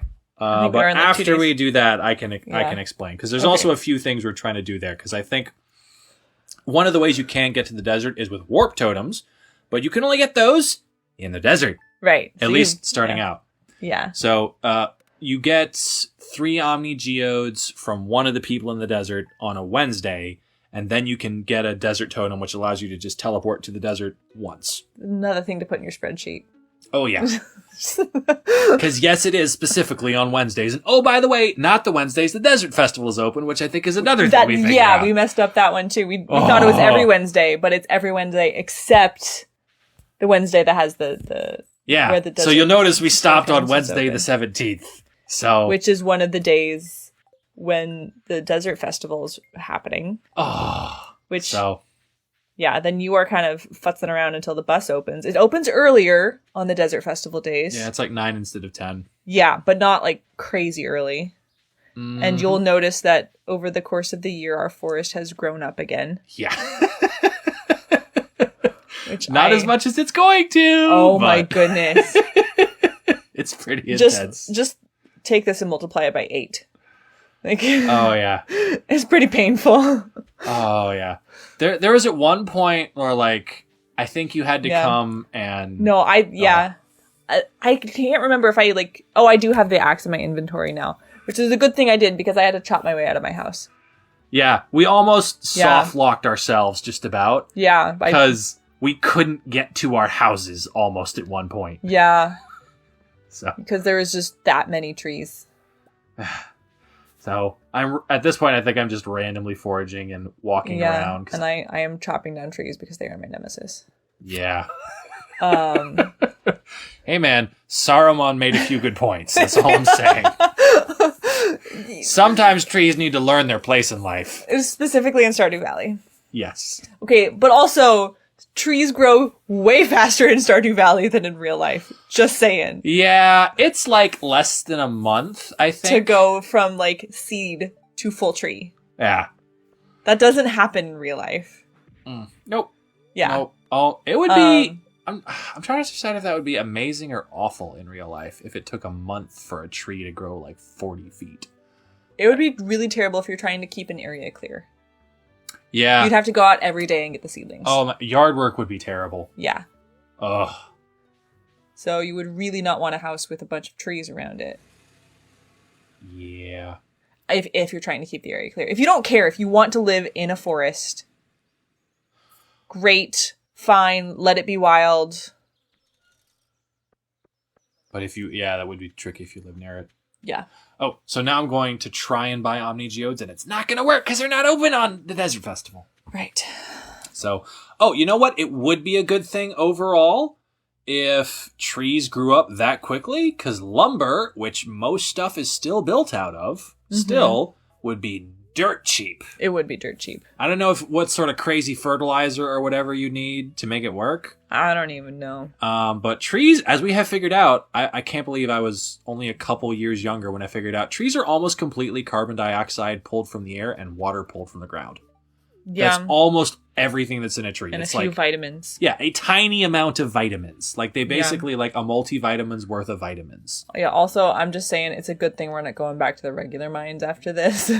Because we would not be able to get there. Yeah, we're pretty much stuck. Yeah. Oh, also, I don't know if you saw this. No. I accidentally triggered a cutscene where I got a new outfit.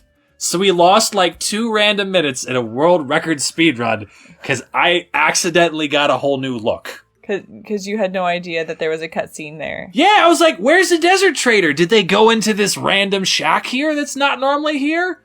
Nope. Oh my goodness. It's a cutscene where you just get new clothes. Oh, goodness. So now I'm wearing a crop top until I figure out how to change out of it. Because I'm not aware of the fact that I still have my old outfit at this point. And really? Yeah. Oh, this is another thing you need. This guy will prepare you a dish that gives you basically any kind of boost that you want. You pick a stat, basically. Ooh. And if you pick... So you can pick. Yes. You can pick. It's not just automatically a luck see, thing. those are the ingredients. that was the one that gives me luck, and I get a minor boost from speed. Oh, that's nice. Yeah. This is, I think, tied for the most luck you can get in the game from an item. Wow. Like, there's a few other things where you can boost your luck another 25 or 50%, but by far, this is the thing. And at this point, I'm just, like, looking around really trying to figure out, where's the thing where I could buy a warp totem with my Omni Geodes? And is that the one that's not there? That's the one that's not there. The Desert Trader's still here, so I'm going to walk over here. This is where you buy them. Like, I'm like, Warp Totem Desert, 3 Omni Geodes, which I do not have. But yeah, you need to do the thing where you buy the Omni Geodes. Yes. So I'm like, okay, they're not here. At some point, I'm going to literally break out my phone and Google, like, where are they?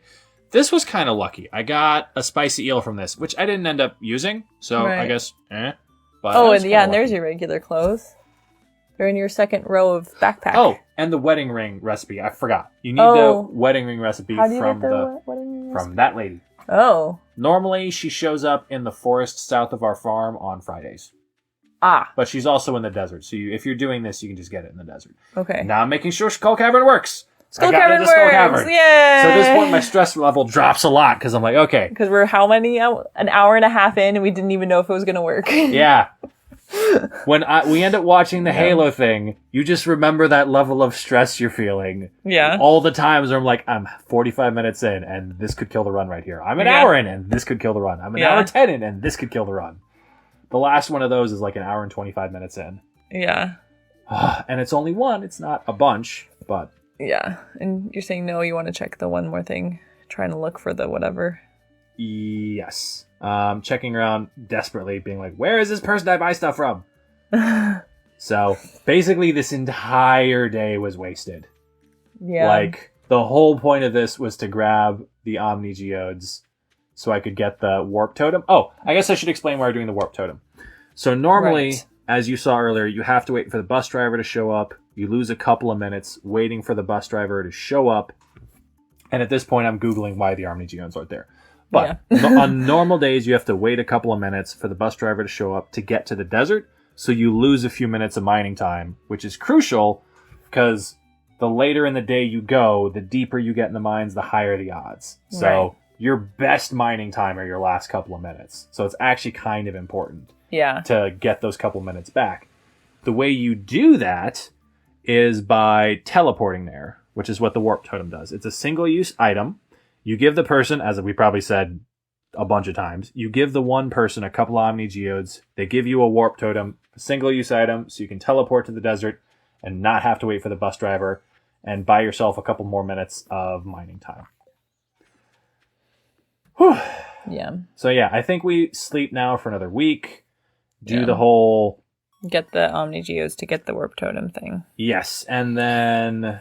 Next year, the mistake we're going to make is we're not going to realize you can only buy the staircases on Sundays. Yeah. And we tried, and the Desert Festival is Monday to Wednesday. Oh, so goodness, we're going to sleep for another 2 years. Or one year for that one. Yeah. And there was another mistake that we made. I think that... Yeah. I'm gonna not spoil that. That was painful. You're gonna hear some in-game or some live audio from that. Oh my goodness.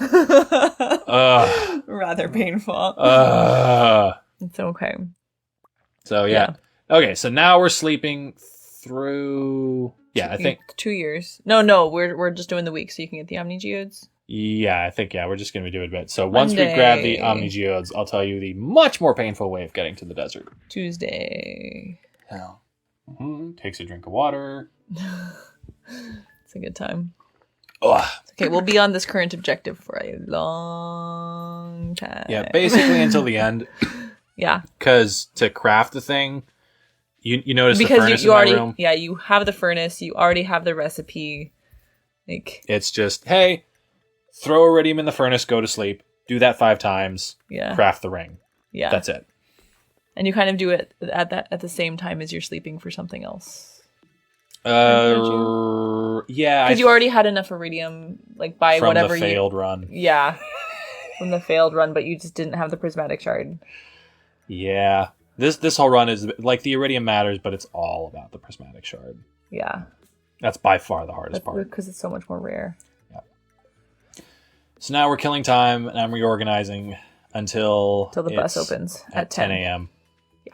I'm going to chop down some more trees because trees are my nemesis. Yeah, so what was that? I think we went to bed at 2 or 3 p.m. the previous day, so that's like 6 or 7 minutes of just straight time loss there. Yeah. So I think, let's see, if we wanted to be gutsy, we just not do the desert totem, but I don't think that really ends up saving you that much. If you just skip that, I don't think that'd save you that much time. Because you're still waiting for the bus one time anyway. Yeah. So I think you have to make a minimum of 2 desert trips prior to your run. Like you'd go on a Wednesday to get the teleport token, and then on a Sunday to get your staircases. Yeah, and then you're going to need to go the third time to actually do the run. So I think you end up having to take the bus twice. Okay. So there's going to be like 10 minutes, or I think there's going to be something like 10 minutes of time loss to go to the desert twice to get the supplies to do this. because you can't get the warp totem or the Omni Geodes for the warp totem at the same time as the staircases. And I think the game is sort of intentionally set up like this to like not have it be an optimal thing you could speedrun through, because the whole point in is hey, if there's 3 days apart, now you have 3 days to go talk to townsfolk, do a little fishing, grow your crops. Like, they intentionally have, now I kind of have to chill. Yeah, which is not what we're trying to do, at all. And you're, guiding Pam over to the bus station. Yeah, so Pam, the bus driver, I'm just oh, goodness. Hopefully, just by me being here, it will magically happen faster. It won't, but... No. So, and for us personally, this is... I think we're almost exactly halfway through the recording. So I think after we do get the warp totem, and then we can take a little time to talk about the other way to get to the desert. Yeah. Without fixing the bus. Yeah. And then you listening to this won't notice anything because the auto is just going to go forward immediately. But I think we're going to then take a break. Because it will be my bedtime. Yeah. Yep. Because this run is so long that even with mostly our full evening. Yeah.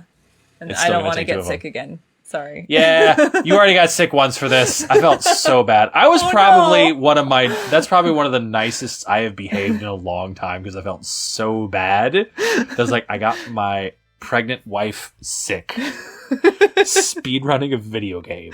Because you had me stay up that much past my bedtime. So I was yep, no, I'm gonna watching the kids and she can take a nap and hopefully she doesn't just completely swear off all video game things ever from all time. Oh, felt so bad. Yeah. Oh. Oh my goodness. So. Yeah. Anyway. Alright, so you saw there. That's what was supposed to happen. Yeah. Walk down, grab the Omni Geodes, get the thing, and then go do the mines another day. Yeah. So, but now okay, we got the one warp totem, now we're going to figure out the hard way about the Jade on the Sunday thing next time. Yes. You get to learn our very painful lesson. Yeah. So, okay. So, I'm going to mess up the details a little bit on the way you get to the desert without the bus. Okay. So, the wizard in the bottom left, if you remember. Yeah, you talked to them in summer. Yeah. If you go through several more side quests, which involve... finishing half of the museum is one thing you have to do. That's the big thing. One of the side quests that you have to do doesn't even unlock until you finish half the museum. That's 60 different random things you have to find in the mine. Oh, goodness. And there's just not a good way to optimally speedrun that. Yeah. You'd probably get most of that going all the way to the bottom of the mines, but you'd have to stop a lot to dump everything out of your backpack. Yeah, and go back to put the things that you've picked up. Because you just need so many different items. Yeah. So there's not a good way to do that is the first thing. That's one of the reasons why people don't do this. The second reason is that unlocks the first side quest. And there's going to be a chain of 2 or 3 side quests that you do. In order to unlock the wizard's ability to sell you, I think they're called pillars. You can get a pillar for the desert, which will let you just teleport to the desert as much as you want. Right, and that's not the single use like warp totem. That's multi-use. Yep, that is, you can do this forever. It just sits on your farm and you can just whoop much as you want. That's so nice. But you have to finish half the museum, and it costs... I'm going to look up the number. I know it's absolutely silly, but I want to look up the actual number because I don't want to look silly. Let's see. Desert Pillar. I think it's called the Pillar. Okay. Nope, that is not. Desert Obelisk. I'm sorry. Obelisk. A different fancy name for a pillar. Okay, it's a little sillier than I thought it was. Oh. Build materials, 10 cactus fruit and 10 coconut, which come from the desert. Mostly, yeah.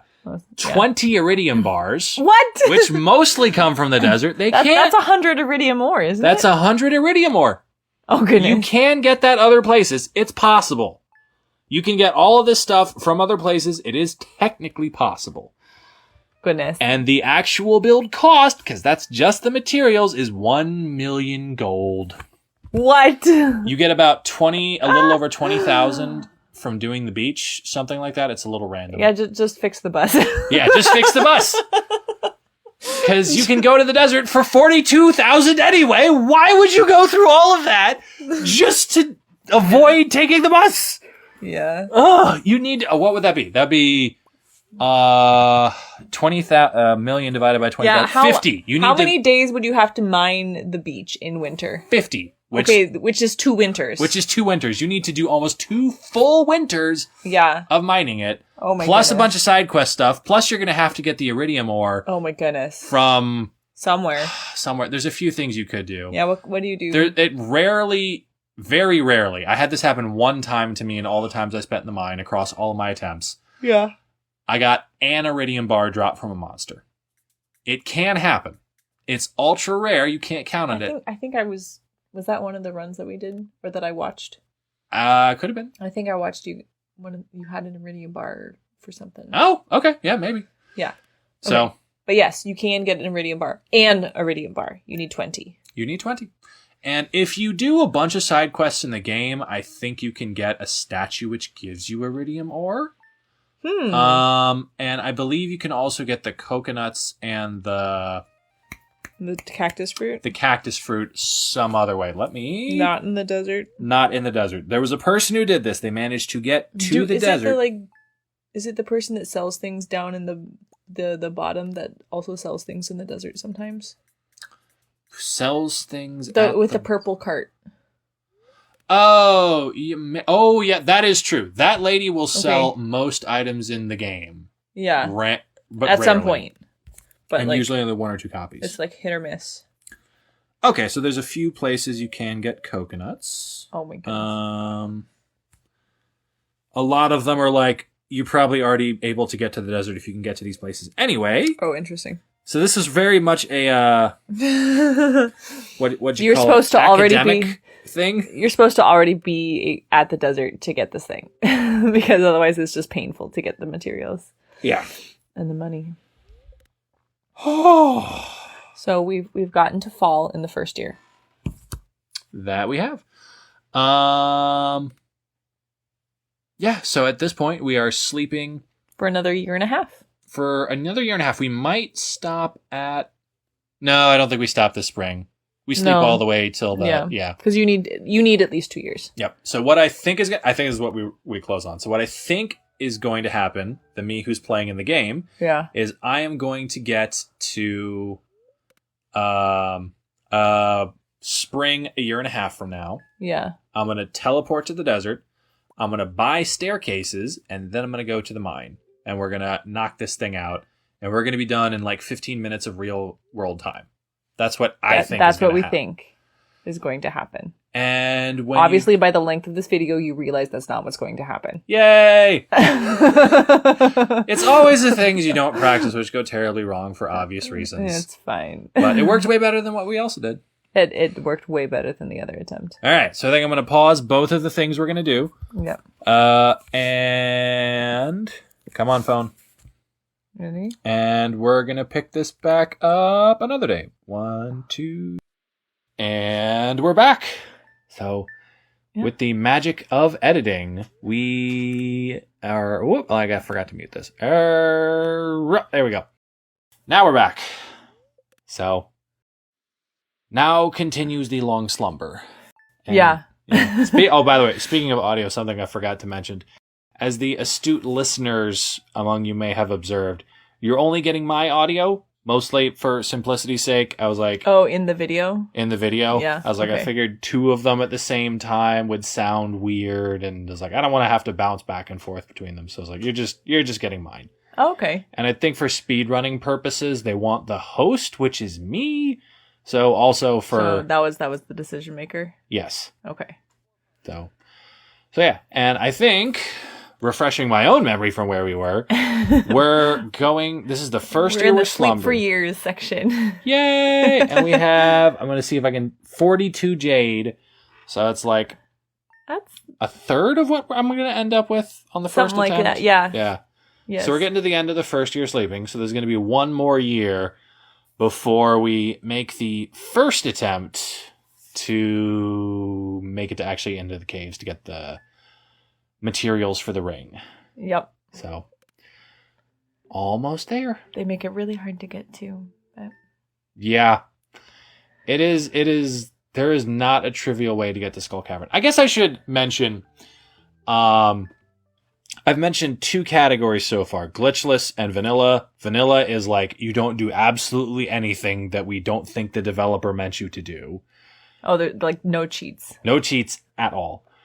Besides the legacy randomization, which isn't technically a cheat? No, it's generally accepted in speedrunning communities that with some degree of subtlety, you're allowed to use whatever patch you want. Okay. Like there's a sort of a, as you can see with this game, there's a lot of issues with speedrunning and patches because they use glitches, which developers don't like. Yeah. So it's not uncommon, not super common, but not uncommon for developers, especially in recent games, to put out something which just completely acts as a key strategy.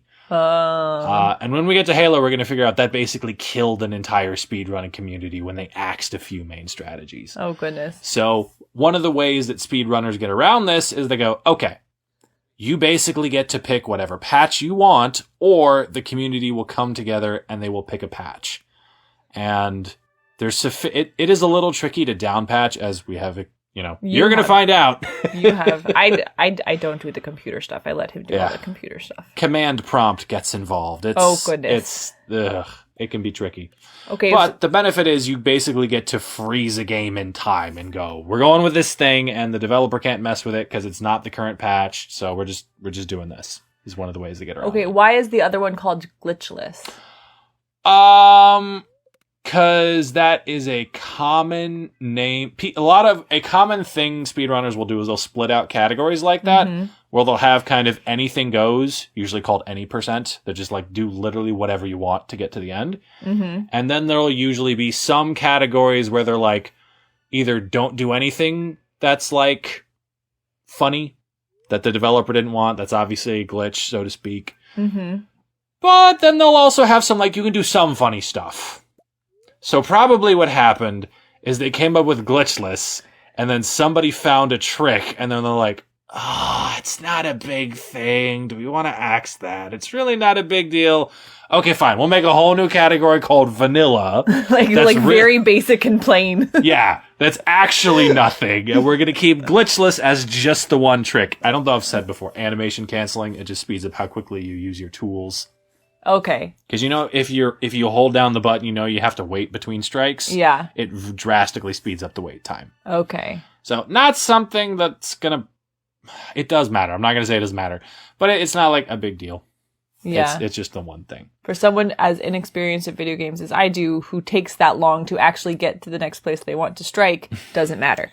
For people who actually are good at this, it would matter. It would matter a lot. Yeah, and vanilla actually is, depending on the category, not for marriage, but for most categories, it's the more popular one. Oh, really? Okay. This seems to vary a lot with speedruns. Sometimes people are like all in on do the crazy stuff as much as you can. Oh, yeah. And sometimes people are like, we're going to let those two people war it out doing whatever they want. The rest of us are just going to play this game normal. Stardew Valley's split-ish, but it's more on the end of we're mostly just going to do this normal. So it's kind of interesting. So then why is there only one previous submission in vanilla? Well, there's not a lot of previous submissions in marriage, so it might just be a player marriage specifically. So it might just be a law of large numbers thing. So is there different categories where you marry NPCs? Oh yeah, there is a category for every single NPC you can marry. Oh my goodness. Which brings out to another thing with Stardew Valley. So there's just an absurd number of categories for marriage because there's so many characters? Yes. Okay. And in general. So for every category, first you split out single and multiplayer for every single category. Okay. And then in single player, you have glitchless vanilla and the 2 glitched categories. Okay, what are the... Before we get into the craziness... Oh, this is the grandpa. Oh, yeah. We forgot about the grandpa. Yeah, grandpa's going to come judge us because we have done literally almost nothing but sleep for 2 years. So, we get a candle rating, in case you weren't aware. Oh, so, we do? Yeah, at some point you may see on the farm over way on the left is like a shrine thing. Oh, yeah. And we get a number of candles lit depending on how much our grandfather has judged our... How well we're doing? Yeah. How much he likes what we're doing? Yeah, for sleeping 2 years, 1 candle. Apparently that's what it's worth. Out of 4. I don't know if it's possible to get 0. I've not looked into the grandpa mechanics at all. Okay. Yeah. Okay, but so there's vanilla, there's glitchless, and there's 2 other categories? Yeah, they're called NDE, and I forget what the other one is, and I forget what the distinction is. But I think one of them is like literally anything you can do, and one of them is like we're gonna X this one specific trick. So I'm not super sure how it works. But the thing is, in Stardew Valley, there's 2 tricks which basically completely break any single category that you'd care to run. Okay. They are they are item duplication and text manipulation to make NPCs give you whatever item you want. So in the game's code, there are numbers for all the items. Oh. So if you name something that number, anytime the game has that number, like you're talking to someone, for instance, like if you have your name be the item number for prismatic shard, I believe how it works is every time someone talks to you, you get a prismatic shard. Oh, really? So there, you can imagine in things like this, it'd be really easy, and I believe the world record's like literally a minute, mostly sleeping, where the person just named their character the item number for the wedding ring, they spawned with a wedding ring, just walked over to the other cabin, handed the wedding ring to the other player, and then slept. Slept for the 3 days that you need to wait to get married in Stardew Valley. I think we could actually get that record too, because I'm pretty sure it's one person playing both characters, which is allowed. Okay. Because they just walked all the way over to their cabin instead of the 2 of them meeting in the middle. So well, then you have to sleep, so it makes sense to meet at a right next to a bed. Maybe. Maybe. Anyway. Maybe they figured out it was slightly faster. But yeah, you can imagine how that would wreck almost any category. Because the second thing you can do is you can duplicate things. And I forget how the glitch works. It's something to do with how inventories are coded in the game.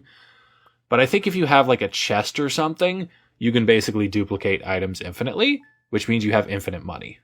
Yeah. So you can imagine if you can give yourself whatever items you want, and you can give yourself infinite money, it's basically just a matter of like looking up the items you need. Because I guess for the mines it might be different. I'd have to look at how that works. Because I think the mines one's super quick. But for any of the marriage categories or for any of the community center categories, which is most of them, that's everything but the mines.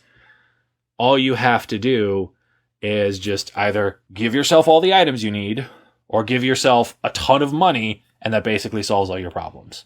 Yeah. So all of those runs that I looked at, you can get the million gold it takes to pay the magician for whatever, I don't know. Yeah. Whatever silly thing you need. And just immediately. That's crazy. Yeah. You still have to go through the couple steps to unlock it, but it's also very low probability you'd actually even have to go to the desert, because you could just give yourself whatever items you were looking for. Right. So yeah. There are other glitches in Stardew Valley, but they almost never come up because those 2 things are so overpowered, they swamp everything. Yeah. Which I think is why those categories don't get run. Because They all those categories would be, they play almost identical. They'd be spawn in, give yourself everything, walk to the thing where you need to give the item to someone or to the bundle, and you're done. Yeah, okay. Like, even with the marriage stuff, some people might be thinking, hey, isn't there a thing where you have to, like, gift people a bunch over time and you have to keep track of birthdays or something? I'm pretty sure in that category, all that does is unlock, like, a certain item that you give them to then marry them. So you just give yourself the item. Huh. Yeah, I'm not 100% sure that's how that works, but I'm like, it really so like a tuna salad is the way to this one guy's heart. So all you have to do is give him a tuna salad and then give him a wedding ring? You give them the equivalent of the wedding ring. Oh, okay. I believe is how it works. I'm speaking a little bit outside my authority, but no one runs those categories anyway, so probably no one's going to correct us. But yeah, so there's those 4 categories for everything, and you can do those in either single and multiplayer. So for every category, there's 8 subcategories. Oh my goodness. So you have... That's so many. Yeah. And there's like, I don't know, 20 total NPCs or something you can marry. So that's a lot. 160 categories. Oh my goodness. Then there's 2 levels of mine. That's another 16. Then there's 6 bundles you can do. And then there's completing the... and then there's like 2 or 3 other things. So there's over 200 categories. That's a lot. Yeah. Quite a few. A lot. It's so far the most that I have seen. Mainly because everything gets split 8 ways. So, that's not true. The balloon popping game has some, because they just have a billion levels. So every level has its own category. Oh, that's fair.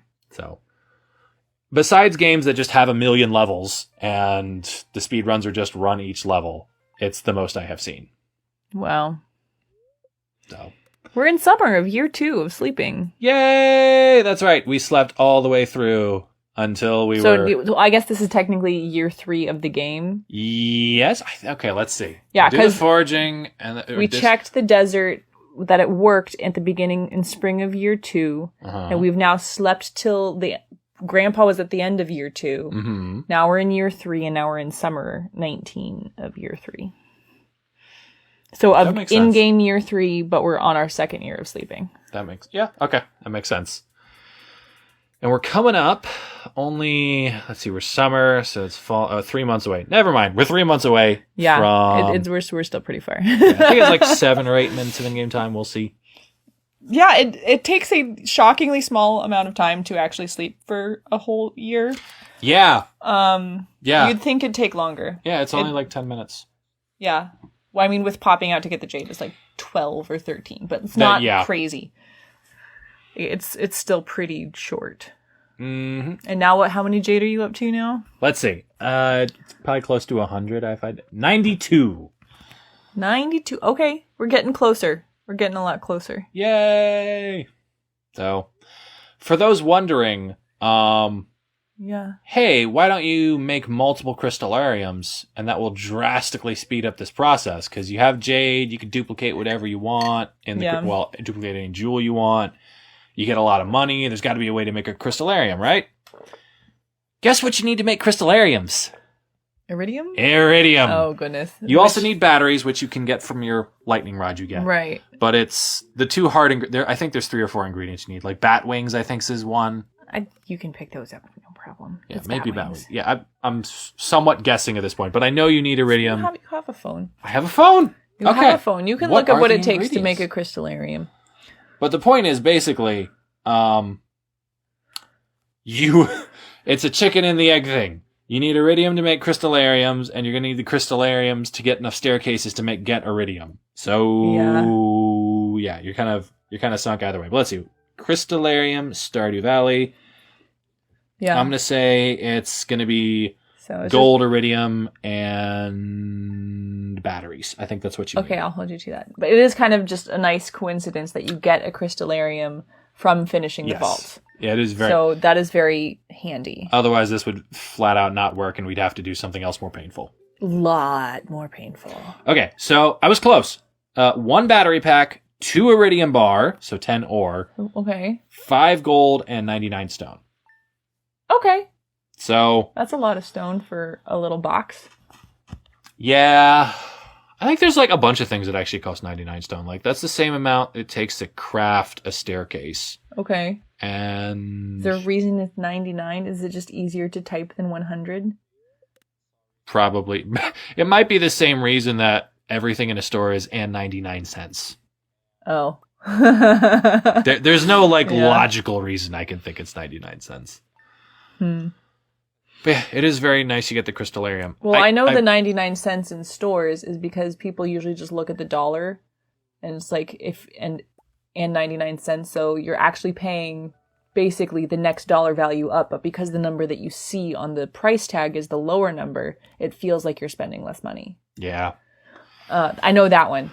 There's a lot of silly marketing things and they sound silly, but I bet they actually work. Yeah. Which is why everyone does it. Which also gas is dollar cent, like 2 cent places plus a third. They go to mills. It's always 9/10. Like, yeah, it's always like 2.99 and 9/10 instead of, yeah. By the way, and that place value is called mills in currency. For whatever reason. Okay. All right. Today I learned. Called mills. Yeah. There is a 1/10 of a cent place value. Just because eking that out last very small amount when you're selling billions of dollars worth of product adds up. It does. Yep. So, I was going to say one thing that would make this easier with the desert festival is you do get that lunch, which boosts your luck considerably. Yeah. So something I might try out on my own just to see how it works, because that's a huge luck boost. Normally you have to really scrape just to get a +1 luck, and this is +3, and your starting luck is effectively +2. I'm grossly oversimplifying. Luck is more complicated than this, but that's basically what it is. So you have an enormous luck boost. So I'm wondering how far you could get with just bombs. Like if you don't, and no staircases? And no staircases, or very few. Like if you just have you just go to the level. You go spring year 2 or yeah, you go spring year 2. Like you still go to the mines because you do still need to get your first level of mining, but you'd only need to spend 5-10 minutes in there breaking 20 nodes. And then get the money from the winter foraging, buy all the bombs in the world. Yeah, probably about 50, I would guess. Okay. Because you're going to come out with 20, so it's probably just one extra day of winter foraging would allow you to buy, I think, another 70 or 80, or another 40 or 50 bonds, some large amount. I think it'd be pretty good with just one day. Okay. So I want to see, I'm not going to subject you to this right away, but for my own purposes, I'm this would only take an hour to get to Skull Caverns this way. Yeah. I think. Because right now we just hit the 2-hour mark, so. Yeah. So I wonder how feasible that is. So, because the current marriage world record in the not vanilla category, vanilla, it's 3 hours, 52 minutes. The glitchless, it's 1 hour and 8. I looked. Really? Yeah, and it took 4 people to get that. Oh. The 2-person, it's all the same category, so it doesn't matter if you have 2, 4, 8, whatever. Right, multi-person is just multi-person. Yeah. So, it could be fun to potentially get the other category if that's at all a reasonable strategy. Right. Because we tried this, but we didn't have the advantage of having super luck lunches. That's true. So it's gonna, what is it? It's going to more than double the odds of finding ladders. The tricky part is going to be, we're going to be extra squishy. You're going to be very, very squishy. Yeah. And I'm not going to have the get out of jail free card of ladders. So you could have maybe 10 ladders. If you keep all the stone from when you go to the mines and you get enough jade to get how many ladders, you go the Sunday right before the festival starts. Mm-hmm. So you have enough from finishing your if you finish your vault completion bundle as soon as possible, so that you can start that jade thing going as soon as possible, and then do your winter foraging. Yeah. I guess you can't. You have to do the winter foraging first because you need to get the money. But winter 6, and you wouldn't go until at earliest spring 15. So that is 28 days. Yeah, and you go to get the staircases on the 14th because that's the Sunday. Yeah, you'd still have like high teen. I'm gonna say like 15 or 16 staircases. Yeah. That's enough to help. Yeah, that's enough to have get out of jail free cards if there's bad guys. Because there's every 10 or 20 levels you're gonna spawn, and one of those dragon thingies is gonna be barreling towards you, and you have to just immediately nope out. Oh goodness! So having some recourse to dodge them could go a long way. That can work. Yeah, see if I can get the materials for a ring in under an hour 10. That would be really cool. Yeah. So we'll see. Not do the sleep for 2 years strategy. It's really not as bad as they're making it sound. No, it's not. It's only like it up.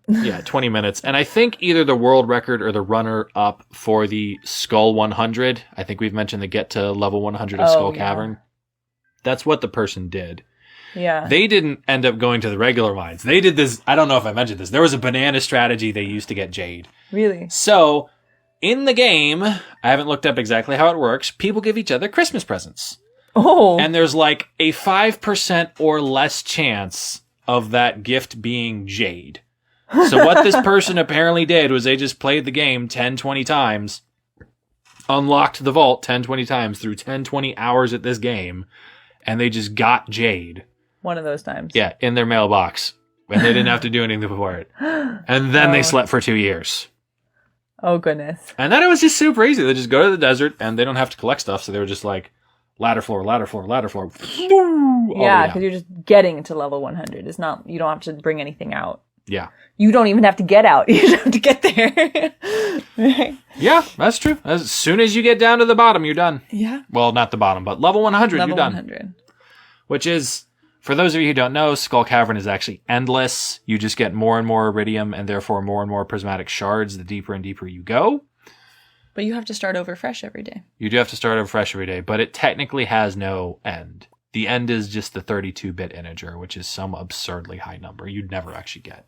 Oh, goodness. So 2 to the 32nd power. I have no idea what that is. Very, very large number. Phone. I believe it's in the billions. Let me check this out here. 32-bit integer. What is the 32... Oh, we're about to make the mistake. Yeah. 32-bit integer limit is 100,000, a little over 2 billion. Okay. Yeah. All right. So I think I remember to check luck because we're still checking luck because Skull Cavern, because we got 3 days to burn. That's true. So that's enough room. You should most of the time get a luck because it's almost a 50-50 chance. Yeah. So most time you're checking get luck. Displeased. Very displeased. Go back to bed. Yeah. So we're tense. We're like, okay, it's 1 day down. We got 2 days left. Right. Let's see if we can make it happen. Whew. Let's see if we make it happen. So go to sleep, wake up, check luck. What do we got? Good humor. Like, okay. Right, there we go. Go to sleep for the night. No. Got our warp totem. We're heading out. I think we talked over getting the Omni Geodes, but that's okay. No, we got those 2 years ago. Oh, we got those. You're right. Also, okay. just by the way, look at my screen. So, hold on. The trees. We're looking for staircases. Why are there no staircases? Why are there no staircases? I'm like double and triple checking. I'm like, this is the desert trader. He's supposed to have staircases. Why are there no staircases? I'm looking up and down and up and down. Where are the staircases? I'm going to go see if somebody else is selling them. Yeah. And I'm going to go to the Oasis to check and see if they're selling them. Oh, goodness. And spoiler alert. It's locked. Well, first it's locked, so I think I wait around. But also, we're not selling them. So in a minute here, I'm going to Google. I'm like, why are there no staircases for sale? Because it's not Sunday. Also, I'm going to take a moment to appreciate how many trees have grown in these 2 years. I had to cut my way out of the house. Physically cannot leave your house. Yeah. Oh. Yeah.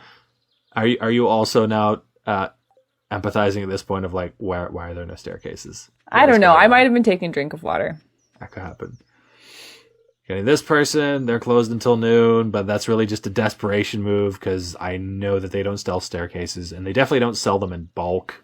Oh, yeah. So that's the food person that makes you your nice luck food. Yes. And I might just get them just because, but at this point, I've stopped moving. So at this point, I'm definitely Googling. Yeah. How do you get staircases with jade? And any minute now, I'm going to figure out I'm going to have to sleep for another year.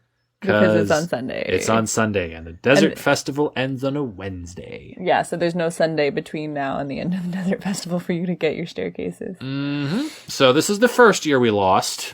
Yep. Foreshadowing.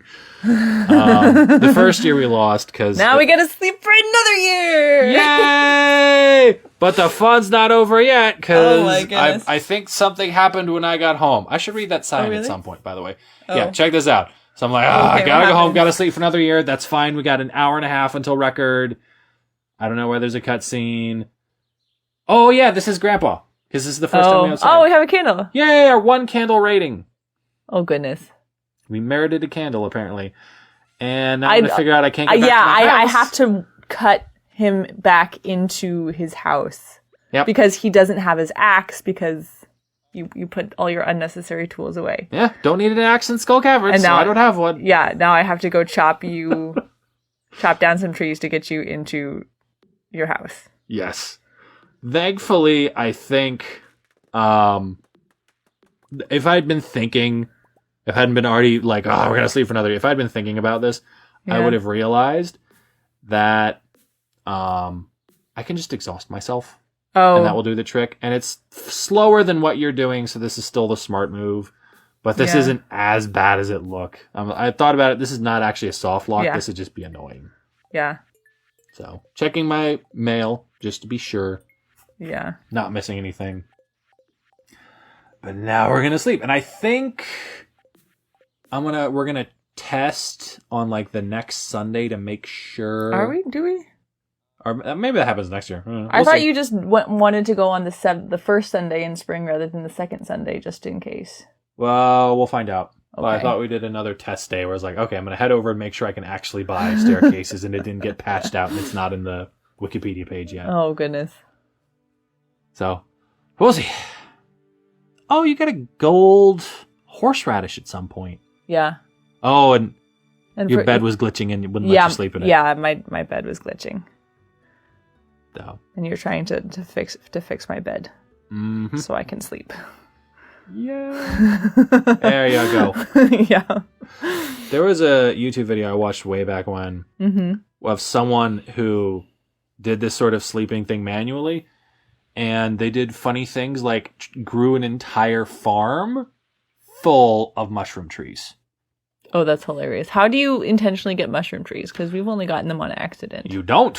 You sleep for several years, a mushroom tree will show up, you cut down every other tree and completely clear your farm. And then go to sleep for another couple years? No, you go to sleep until the next season, because every season the junk on your farm re-ups a little bit. So then you have to re-clear it so there's space for the mushroom tree to grow. Oh my goodness. So for several years it was clear your farm every single month, except for the mushroom trees. And if you do that for several years, I forget how long it took, 5 or 10 or something, you will eventually have nothing but mushroom trees. Oh my goodness. That sounds painful, but also hilarious, and I love it. Yeah. It's pretty good. Good. Yeah, you are testing, I guess. This is Wednesday the 24th. What? Yep. Oh. For Omni Geodes. That's think. Right. So because I need to replace next time. Yeah. So I need to buy Omni Geodes to replace my totem so I can warp the next time. That's right. So this is more time save, because obviously if you do it on the right day with the right gear and everything, you only have to do this once. Yep, and we're going to make it easier to get through. Yeah, we're going to... We're also very grateful we don't have to go back to the regular mine again, because that path is completely blocked. Yeah, that would take several days to cut our way through. Well, isn't there a way to walk through the town? It's just much faster to go around the back way. Yeah, you save 30 seconds to a minute. Okay. Clearly not in this situation. No. No. Oh boy, yeah. Okay. And the bus isn't going to be up for another 3 in-game hours. Yeah. So that's another 3 minutes. Yeah. It's a shame. I don't think cutting down trees actually gets you any experience. Oh, really? How do you get axe proficiency then? I believe it's by foraging. Really? Yeah. Because you remember when it says hey, you leveled up the foraging thing. You can now make trail snacks and some other things. If you look at the top, it says +1 axe proficiency. Oh. So I believe you actually get axe proficiency by foraging, not by cutting things down. Interesting. So I guess they figured, there's actually not, if you're playing the game normally, there's not that many trees to cut down. I guess. So I'm willing to bet you if you cleared all your farm the first year, it'd only be like 30 or less. And not this. Yeah, and they don't recurringly pop up anywhere else. Yeah. So, yay. And I assume did you eat forage or anything? I couldn't get to any forage, so I tried to look around for forage and I ate what I could. And then after that I just went to sleep because I couldn't find any food. And I didn't want to go buy it. Yeah. We do have a decent chunk of money to spare, but with everything else going on, we're like, we don't want to have to go winter forage again in the middle of this on top of everything else.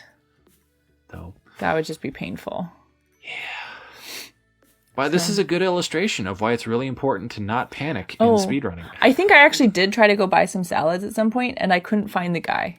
Oh. Like, I went afternoon when it's supposed to be open, and he wasn't there. Oh. It's gonna be interesting. I'm gonna get to see you explore the town. Yeah. Oh, you got a battery. Yeah. It's every time there's not every time. A lightning strike. If there's a lightning strike and a thunderstorm, you should get a battery, which is most of the time. Yeah. Let me see how much batteries sell for. 500 gold. Okay, that's actually substantial. Hey, that's a ticket to the desert. That is a ticket to the desert. And off you go to get your Omni Geodes, to get your warp totem, so you can sleep for another year, to get the staircases on the right day, to actually go mine skull caverns. Yeah. Which, by the way, one debate we were having was like, do we need to sleep? Because we've mentioned previously that like there's diminishing returns for going beyond level 100 in the mines. So we were like, in Skull Cavern. So we were like, so we're going to get to 100 and then we're going to start looking for stuff. But we don't know how much room we're going to need. Because you sleep for 2 years, you get about 130 jade. You sleep for 3 years, you get like 180 or something. So we're like, does the difference between those matter? Extra 50 floors. And I think this shows pretty definitively no. Like, you don't? No. I mean, I'm going to keep track of like how many floors I actually go through. Okay. I can figure out how many it took me to get Prismatic Shard and how much ore I got and stuff. I'm willing to bet you... this is because you have your extra lucky meal and whatever else. Yeah. So you'd be willing to bet that? If you bomb every iridium node that's close to you as you're going through the mines, I don't think you'd even get to 100 most of the time. Like, I started seeing them on floor like 20 or 30. That's crazy. So even if you only get one every other floor, there's like a 3.5% chance they give you one. I feel like that's also crazy because our last attempt when we were both going through Skull Caverns the normal way, not with just staircases, we didn't see anything through level 50. We got 0 iridium nodes. Yeah. Also tells you how much difference that luck makes. Seriously. Because the luck also affects how much iridium you get. Oh, goodness. Yeah. So I think that luck meal makes a huge difference. Yeah. So I'm going to be curious in like 3 months when I feel like doing this again, how much But do you think you'd maybe only sleep for 1 year, if that? I guess if your original strategy doesn't work, do you think you could sleep for 1 year and only get like 50? Yeah. I'm wondering 50 or 60. Yeah, I want to play around with that. I'm like, hey, if I just go immediately in spring year 2, just taking those 15 or so odd staircases, because I don't think you'd lose a ton. You'd lose like 10, 20 minutes getting down to where you choose. I don't know. But if you just go immediately in spring, no staircases, what does that get you? If you go in spring with like the 15 staircases for your get out of jail free card, what does that do? And then like if you sleep for a full year and you end up with like 70 or 80, I think 60, something like that. Is that good? So I'm curious to do like rather than the 2 years and actually doing the Skull Caverns 100 strategy of just staircase everything immediately. Yeah, because I think with the very large luck benefit you get, I think that's unnecessary. Okay. Because you also get three shots at it. So one of the advantages of non-staircase based strategies is if you didn't use your bombs, you can just go back and do it again. Because if you have the large amount of luck, Yeah. You're not going to use all your bombs. You don't need to time. sleep for a year to get the staircases to go again. Yeah. And yeah.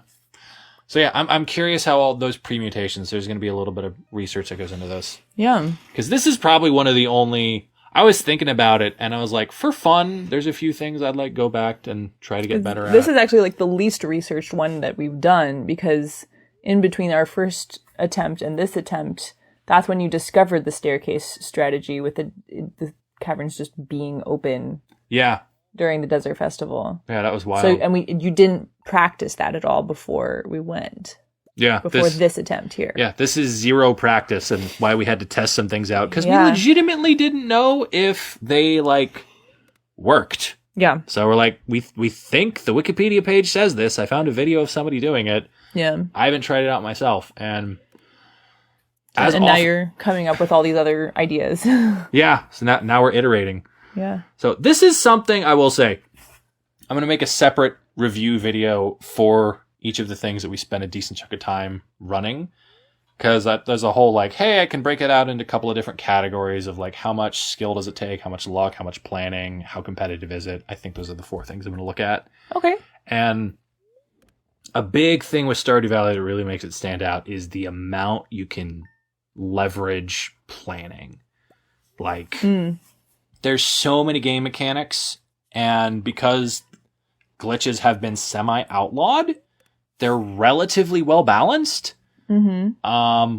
So there's like a bunch of different ways to do things, and there's as we've talked about, a ton of categories. Yeah. So you can get pretty far by like looking up a bunch of strategies. Like even with the vault. Yeah. The number one strategy isn't what we're doing. Oh, really? What is it? The number one strategy is like you start at the bottom right and work your way up diagonal left. Yes, look of incredulity is very warranted. 1, because I don't think you get as much.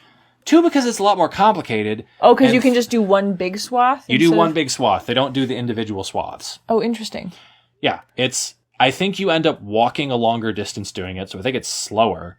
And it's definitely way less efficient with multiple people.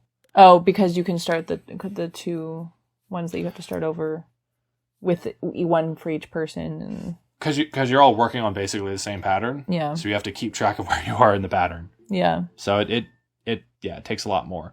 So the person, I only found that because I looked through 4 or 5 vault strategies because like this pattern is killing me, and it's like, oh, someone found a different pattern. So that's now the common. I'm increasingly seeing that used on newer runs, but that's not the current world record strategy, just because I bet that person didn't put in the number of hours to grind out a world record.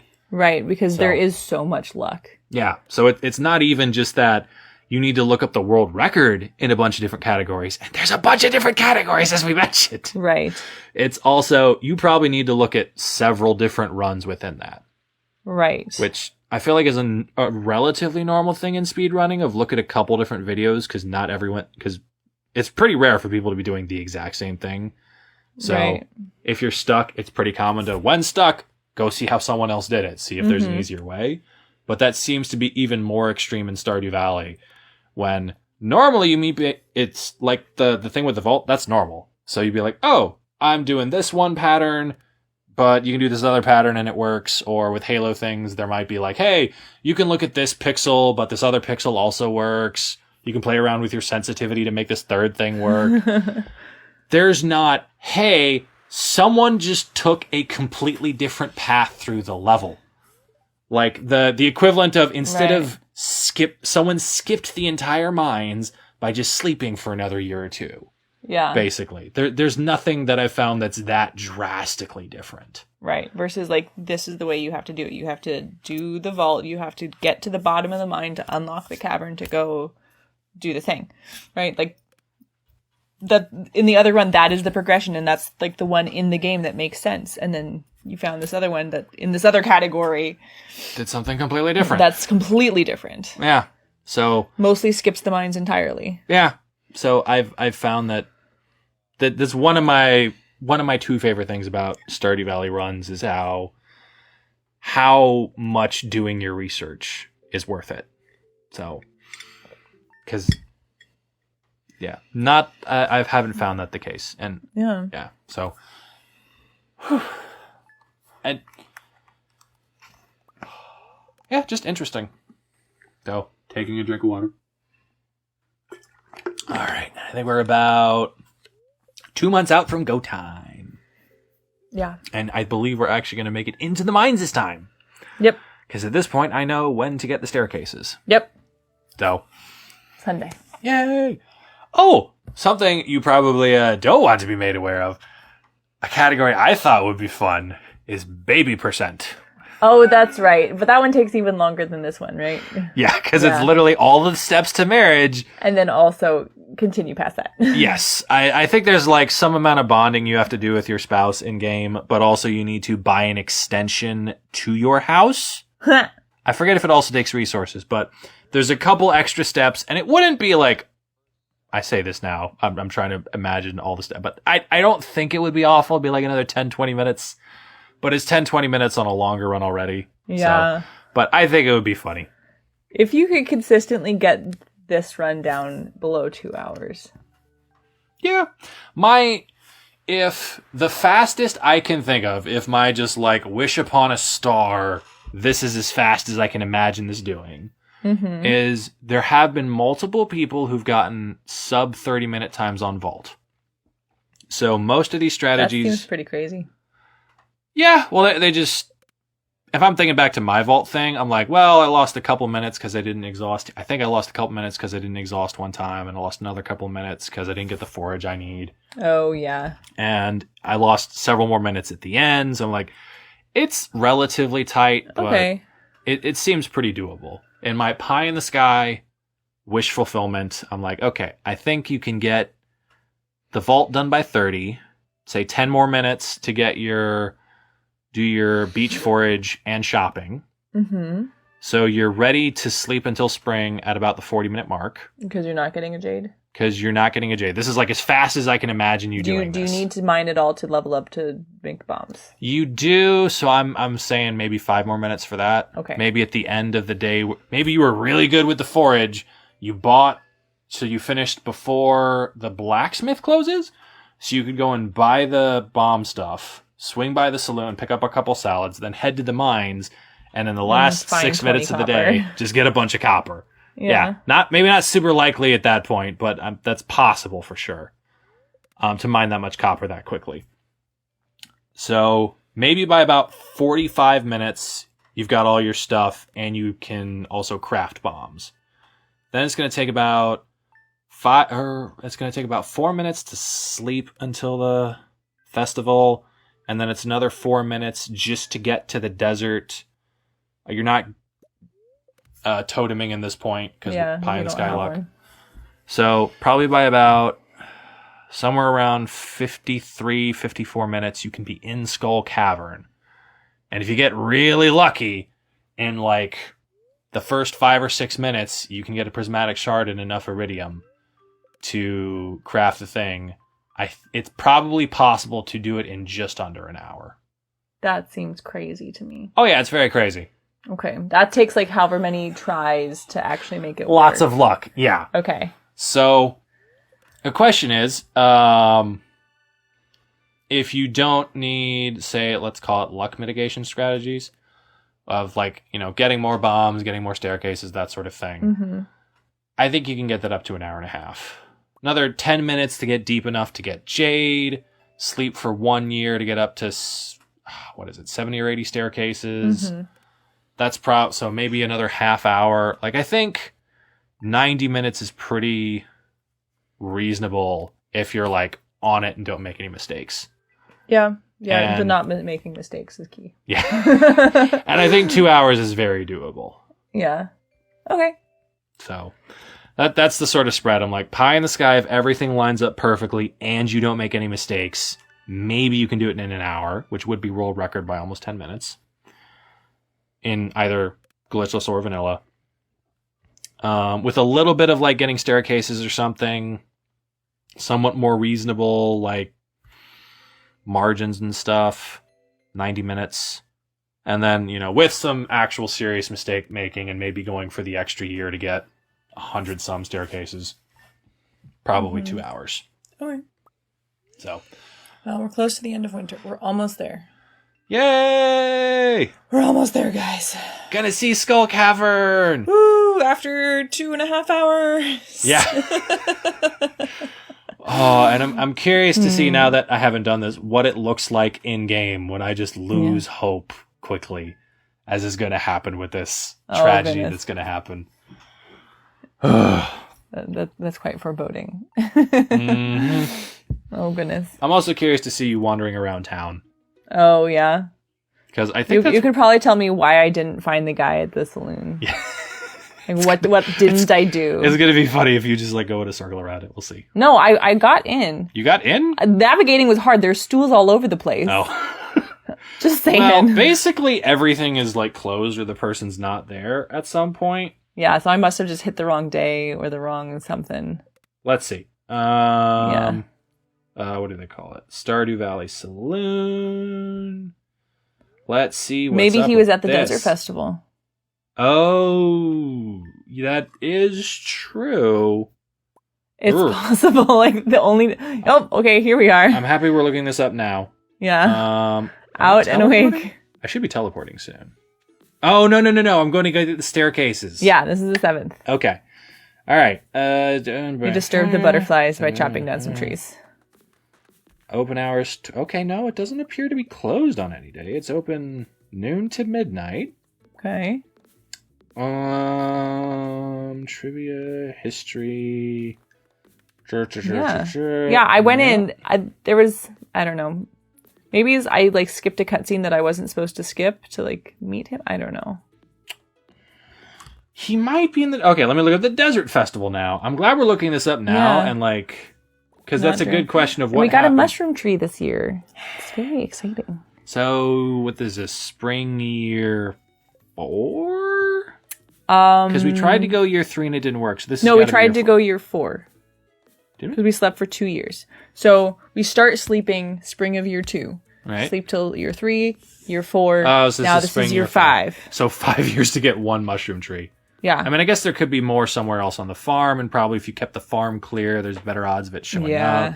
Which we clearly did not. Okay, let me see what happens when there's someone is at their stall at the Desert Festival, because that might be what happened. Oh, yeah. Let's see. Desert Festival. He went to the Desert Festival. Desert Festival. Let's see. Gus go to the festival. I think all villagers do. Okay, villagers will deviate from the regular schedules to attend the Desert Festival. See, there's Gus. Okay, and apparently he can only show up on the first day? Interesting. Yeah, there's some that can show up every day, some on... Yeah, you can show up on 1 to 3 days. So maybe it was the one day when he was at the Desert Festival instead of in his... And I think there's only 2 of them, so there's only out of 1, 2, 3, 4, 5, 6, 7, 8, 9, 10... Out of 15 possible villagers, it picks 2, and you just happen to draw it. So we'll see if that happens. Yeah, is it only to attend? They have to have a shop. How much can this mess us up? Yeah. How much is it? I'm learning, don't buy anything during the Desert Festival. Oh, yeah? People just aren't there? Yeah, I'm learning you could pretty much only find the Desert Trader, and they will only have certain stuff.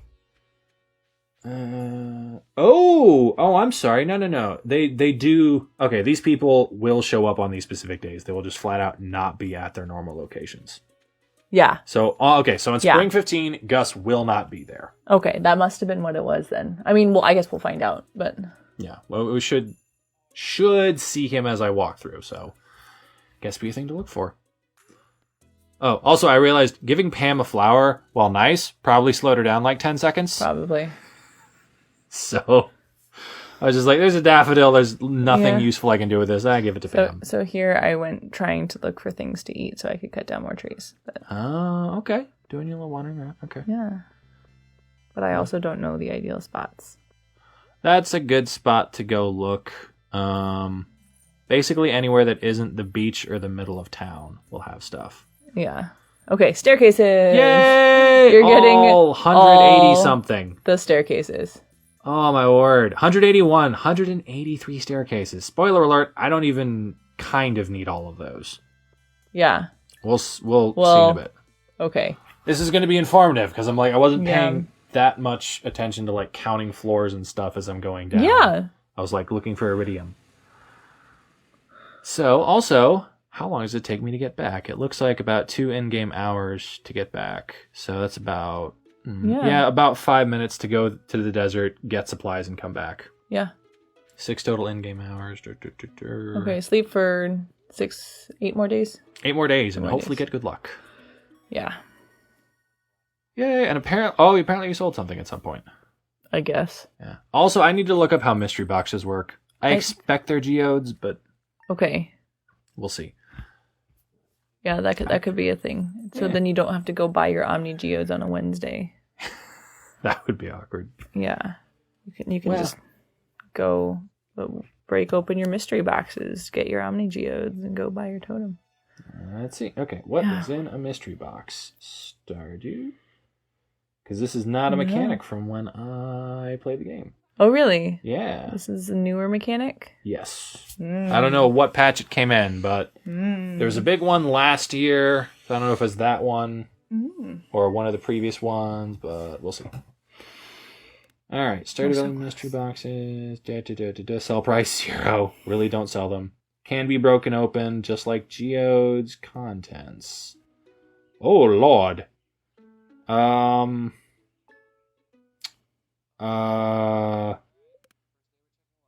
Almost anything. Most likely coffee and bombs. Or bombs. Okay.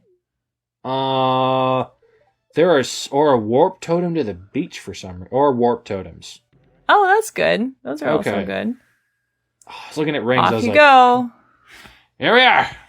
You used your warp totem to get to the desert.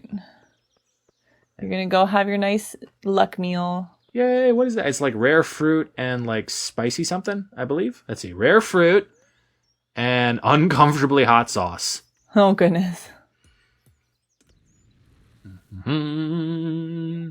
Rumpled. Yum. I think it said rumpled fruit skin or something. Here you go, holding your staircases aloft. Yay. Here we go. Actually seeing the inside of Skull Cavern. Whoa. And away we go. I'm looking for iridium. You got 2. Yeah. You're just clicking frantically? Yes. I'm very frantic at this point. Yeah. Oh, goodness. So there's definitely a way to use fewer staircases. Yeah, if I'm a little more conservative, but I'm like, you see how the dragon was just going. Yeah. So I'm keeping my eyes peeled. I'm like, where? Yeah. I'm like, oh, and yeah, obviously on that floor you don't need it. Right. Bombs. Yay! I think I got like almost 10 mega bombs from various stuff. All right, no iridium. Okay. Still no iridium. Where does it say what level you're on? On the top left, it's really small. I think I'm on like 18. Still no iridium. There was a bunch of random stuff on that floor, and I think most of it's related to the Desert Festival. Oh, interesting. Yeah, if you see those statue things, those are somehow related to the Desert Festival. You get like, I believe that was a legit iridium, and we're on floor 26. Oh, interesting. I think it was. Oh, no, that was not a legit one. I could tell it was a bad guy. Because some of the iridium nodes are fake. They have a crab under them. Yeah. Which is so cruel, I must say. Oh, yeah? Like, your first several nodes you're going to find are probably not real nodes. Tomato seeds. Oh, good. Very, very valuable at this point in the game. So glad we got tomato seeds at the beginning of year 5. Mm-hmm. You could get a prismatic shard in those. Yeah, that would be great. Oh, maybe. A little hard to tell if that one was legit. That one probably was. So second one on like, I think it was 42. Okay. Oh, another one. 47? I can't even tell. It's like, it's so far and so tiny I can't see the number. Yeah, and the way we have this set up, let me see if I can full screen this if that makes this better. I bet it will. Ooh, I think there was 2 on that one. 55? You skipped again? It was not enough? Or there was dragons! At this point, I think I'm mostly just set on getting to 100. I don't think I'm paying a ton of attention. Oh, interesting. To seeing actual nodes. Yeah, here. Oh my goodness. And there's no bad guys either. Oh, that's pretty nice. One of them was a crab, but... Yeah, that's fine. I'll take a crab. One of them. And you only deal like 4 or 5 damage with these bombs, so it's really not. Oh my goodness. Yeah, I think so much. Was that. It was at least 11. And I'm like, oh, nope. If this guy gets a hold of me. Yeah, look at that bite he took out of my health. Oh goodness. Okay. There was 1 iridium. That's 60. That was a jade node. Not that that would matter at this point. Oh. Sea foam pudding. Yeah. Your favorite.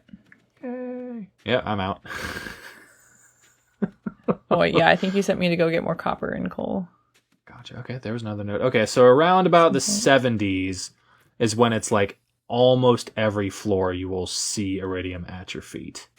Okay. Okay. And like it goes up, yeah, like that. It goes up substantially. Like this, I'm like, okay, there's some stuff here. I'm going to take a second and grab it. Yeah. And you got a ladder out of it. Yeah. And at this point, I was like, there's so many iridium, but so many bad guys. I was a little sad about that. Oh, really? Yeah. If I was really good, I might have been able to finish this there, and this would be a 2 hour and 40 minute speed run. Oh, goodness. So, yeah, but you have like 3 or 4 hits you can take before you're out, so. Yeah. Real squishy. Ooh. And I think... Can I get all of this? I believe there's going to be a bad guy that shows up and I have to, like, leave in a hurry. But maybe not. Okay. No. So at this point, more than enough iridium, I'm pretty sure, to craft. Yeah, you're just looking for the prismatic shard now. Yeah. See, this is me trying to go around and find the salads, I think. Oh. Yeah, right there. Yeah. Okay. Yep. See if you go in, see what happens. Yeah, see, there I go. Okay. He's not there. Yeah, it's because it's the 15th. Okay, it's totally because he's at the festival. Yep. Yeah. And there were 2 dragons there. I would have, like, that would have been real bad. Yeah. Yeah, especially with only half health. Mm-hmm. Goodness. If that was why you're like, okay, no bad guys, I'm eating right now. Yeah. Very much. Even this is kind of risky. Yeah. And you're seeing, like, I feel like it's almost every bomb is giving me a staircase. Like, I don't think that's actually what's happening, but it really looks like it. Yep, 26 iridium, so at this point we're already good. So. Yeah. This really is just, roll dice until you get a prismatic shard. It's about 3.5% per iridium node. Yeah. Okay, so what looks different about the crab iridium than the real iridium? It's usually not perfectly aligned with the grid of rocks. Oh, interesting. Like, you'll notice these rocks, they're in a defined grid. You could, like, put a ruler up against that and just be like, see where it goes. But the crab guys will be off-center.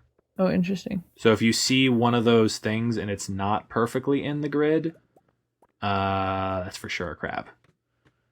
Gotcha. So it happens to you a couple of times and you get used to seeing it. Gotcha. And now apparently I'm at floor 100, so I've decided it's actually worth walking to check for iridium. Oh. And I think my luck is going to be running out in a couple minutes here. Oh, really? Yes.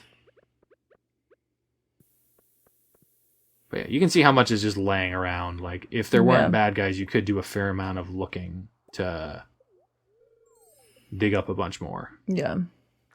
Assuming bad guys didn't pop up.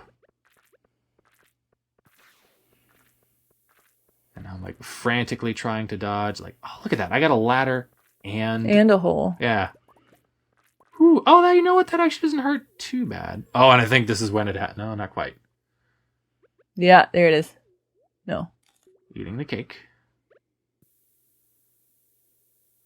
See when I think it's almost every bomb. No, this is not it. We're getting real close to this. And actually seeing how many of these I'm blowing up and how little I'm getting even with the bombs. Okay, no prismatic shard there. You think your luck already ran out? No, I can see the buff at the top of the screen. I can see it doesn't run. Yeah, right there. Right there. Oh. Oh. You were too close to the ladder when you ate your thingy. Oh, yeah. Fun fact, the button to eat, right click, is the same button you click to leave the mine, and they both pop up a dialogue message. So I right clicked and probably hit the Y key immediately without even seeing it, and I left the mine. Yep. 100 levels in. Yeah, I got 80 more staircases. I got like 40-something bombs. I'm just coping at this point. There's no reason for me to be over here. I'm just looking at what there is to buy because I'm sad. Yeah. So I'm basically just shop therapying myself. I'm like, please just sell me a prismatic shard. I don't even think she does. Oh, goodness. I'm like, just bail me out of this. But we got the iridium. That's so sad. We do have the iridium. So it might have been possible if we'd gone through the regular way to, like, make a crystallarium. But you can see, I've still got 80 staircases. We don't exactly need it. Yeah. So knowing what you know now, would you have just gone back the next day? Because we are about to sleep for another year. No, I probably, knowing what I know now, I'd still probably go. You'd still probably sleep for a year or go? Because you have 80 staircases. Enough are there if you use them instead of just, putting one there because you can. Yeah, if I'm more careful and if I do more walking around, I probably, The sleeping for a year is not as big a deal. When we're almost 3 hours in. Or you're like, oh yeah, keep the axe just in case I can't get back. That is exactly why I keep the axe, yes. At this point, we have realized the utility of keeping your axe with you at all times. Yeah. Never know when you're just going to sleep for a year and your forest is going to, or your farm is going to become one giant forest. Yeah. Yeah. But I think I get like so many levels of mining from this. Oh, yeah. Oh. I think I looked up at this point. I was like, can I craft better bombs? No. I forget how you have to high to get mega bomb crafting, but it's real high. Oh, goodness. And you'll notice we are now also smelting our iridium. If we're going to sleep anyway, might as well go smelt it. Yep. I think you can trade iridium ore for mega bombs, though, now that I'm thinking about it. Like, I think at some point, I go to the desert trader and get more mega bombs. Does that mean you have to go in on an additional day, or is that just something they sell every day? I think that's every day. Okay. Let me look this up. It's not like the staircases or the omni geodes that are only the one day. So heartbreaking. Okay, let's see. Desert trader Stardew.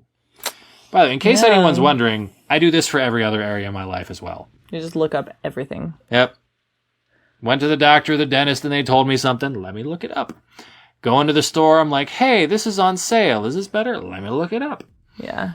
So, okay, let's see. Desert Trader. Let's see. He's got a rotating stock, and then he's got his, I sell this every, mega bombs every time. Alrighty. Bombs and mega bombs. Let's see. I guess you could get regular bombs if you kept your quartz, but if you'd have to actually get quartz. Yeah, and then you'd have to multiply it for it to be worth anything. Oh, you have to get a lot of it. So you need another crystallarium. Oh, it's 5 quartz per bomb. Never mind. Yeah. I think, when is the recipe unlocked for bombs? Because I think regular bombs are iron and coal or iron and copper. I have no idea. Let's see here. What do you need for regular bombs? The cherry bombs were the copper and coal. Okay. Oh, I almost did. To get regular bombs, it's mining level 6. You got to level 5, right? Yeah, almost. That's very close. Yeah. Apparently you get a lot for iridium, I'm guessing. Now we're on the Wednesday, so you're going to go get your Omni Geodes. Yes, because I need to re-up my desert totem. Yeah. Got 10 farm totems, but no desert totems. I think I got farm totems 3 separate times. That is really silly. Yeah. It's really, really silly. It's one of the more likely things, but it's less than a 10% chance per treasure room. Oh, in case we haven't mentioned, in Skull Cavern, there are treasure rooms. It's random. It's like a couple % chance that there's just going to be a treasure chest. And there's a ton of random stuff you can find. Totems are a pretty common one, though. Yeah. So let's see. But yeah, 4 iron and a coal to make bombs. So if you got enough mining levels, but I think the only way you'd get that is if you did iridium. So that would only pop up in a situation like this where you got really deep in Skull Cavern, you got a ton of iridium, but no prismatic shards. Yeah. And at that case, I think you'd be better off just kind of like we do, just trading the iridium for mega bombs. Gotcha. So,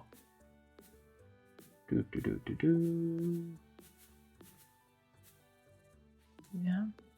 Clearing more trees. Clearing more trees, because... Waiting until 10. Yeah. 10 when Pam shows up. I feel like this is something that often crops up in Stardew Valley speedruns or Stardew Valley in general is like, yeah, I need to go do something while I'm waiting for this person to show up or this shop to open. Yeah. So... And at this point, we don't really have anything else useful that we can do besides chopping down trees. Normally at this point, it's when you'd be doing your farming. Yeah. So it's... Yeah, going and watering everything, pretty much. Right. So, usually you only plant like once or twice per season, depending on what you plant. Mm-hmm. So, your first day of whatever season is usually really busy because you're like, I gotta run to the store and get the seeds and hoe up a whole lot of land and plant everything. And then after that, you're probably gonna have to rearrange your farm a little bit each time because you got better gear, you had more money for seeds. Mm-hmm. So, really hectic first day. But after that, it's pretty much just, water it. Think about what you're gonna do that day. It's like almost the equivalent of your morning commute. Like your morning commute, you're like not like completely awake until you start driving, I find. Yeah. And then once you wake up and you're driving and it's like... Well, you find, but... I find. I used to find. I don't commute anymore. That's true. Knock on wood. But yeah, it was... that's probably where I did most of my like organizing my thoughts was commuting. Because you're doing basically the same thing every time. And your hands and eyes are occupied, so the only thing that's really available is your brain. Yeah. So.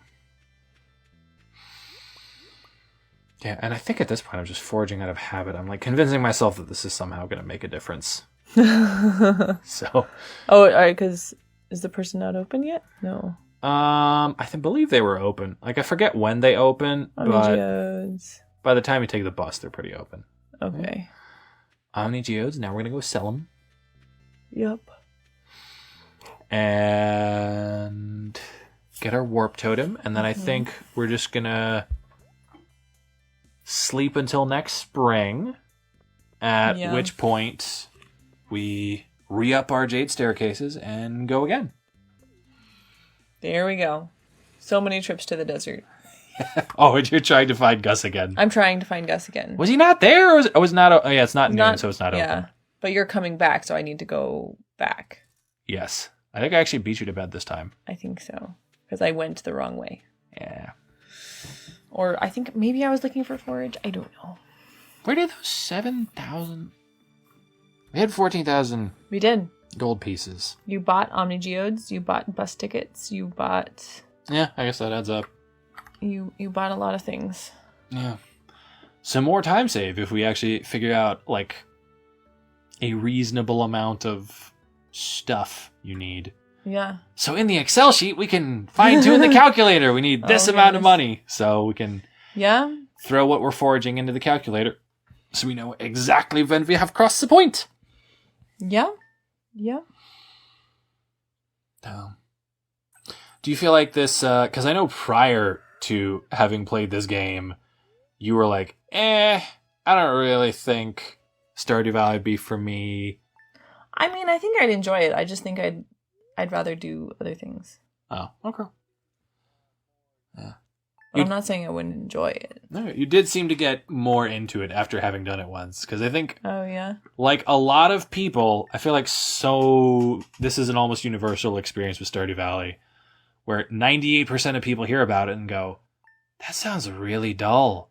But that's like the same thing as so many other games that are really popular. Most games that are really popular, it's like you're gonna blow stuff up. No, like the simulators. Like here's the Sims, the thing. Those games. Maybe I just get marketed those games because you do. Yeah.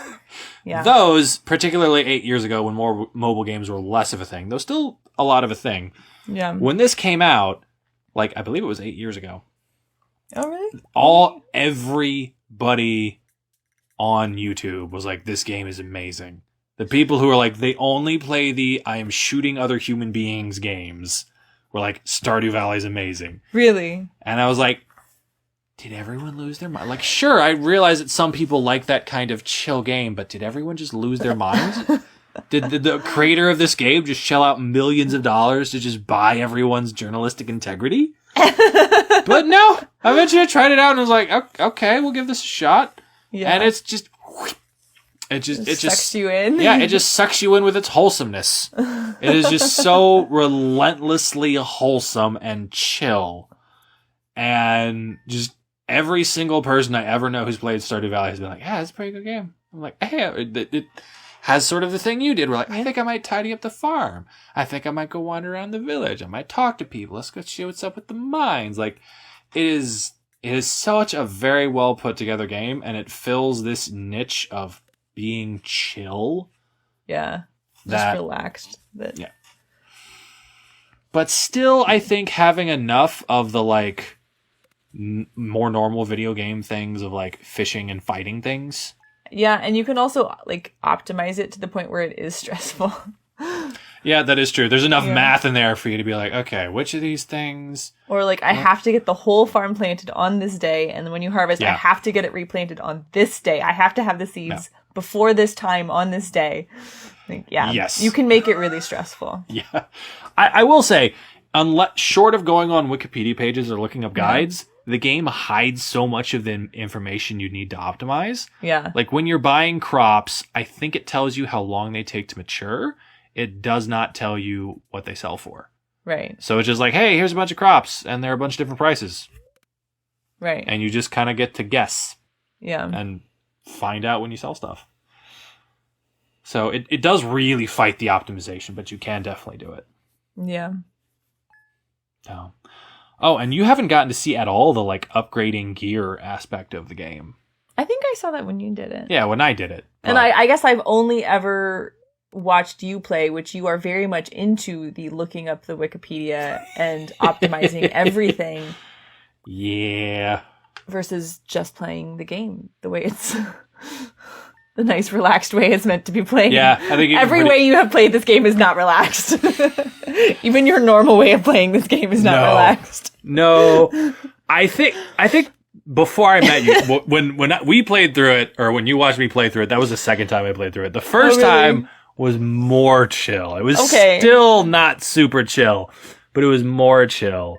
Yeah, I think the time I ended up playing, we were doing some absolutely ridiculous thing where I think it was buying as many warehouses to fill up your farm with, and then filling all of those warehouses with crystallariums that I think had prismatic shards or diamonds in them or something like that. They had diamonds. Yeah, had diamonds. So at some point, if I go look up that file... Oh my goodness. That farm had like over 1,000 crystallariums that all had diamonds in them. It was like several 100,000 gold a day worth of stuff. Yeah, and I think since diamonds take more days to pop up in the crystallarium, it wasn't crazy to go harvest all the diamonds every day because you didn't have to do it all in one day. Mm-hmm. Yeah, I believe that's accurate. And we had figured out the way to pack the most crystallariums into one of those sheds possible and have the most optimized route to walk through to collect them all. And each shed had a crystallarium out in front of it that was on the same schedule as the crystallariums within it. So you knew without walking in whether it was ready or not. Yeah. Yep. Oh, it still took several hours of in-game time each day to walk through and pick up all the diamonds. This is so obviously not what the creator is going for. And there was also, I think we eventually got away with this because at the farm we just got so filled up with sheds full of crystallariums. But there was also... filling up the farm with elderfruit, which is, I think, like or starfruit, whatever the most expensive crop there is. It's like the seeds are only sold in the desert or something like that. Yeah. Yeah. And doing that. Yeah. We had fun. You had fun doing it. I had fun watching it. Yeah. We didn't record it, sorry. No. No. So it would be fun riding shotgun on you doing this and being like, okay, it's chill. What do you want to do? And just being an accessory to just random... Me chopping down 50 trees. Well, yeah, that would happen first.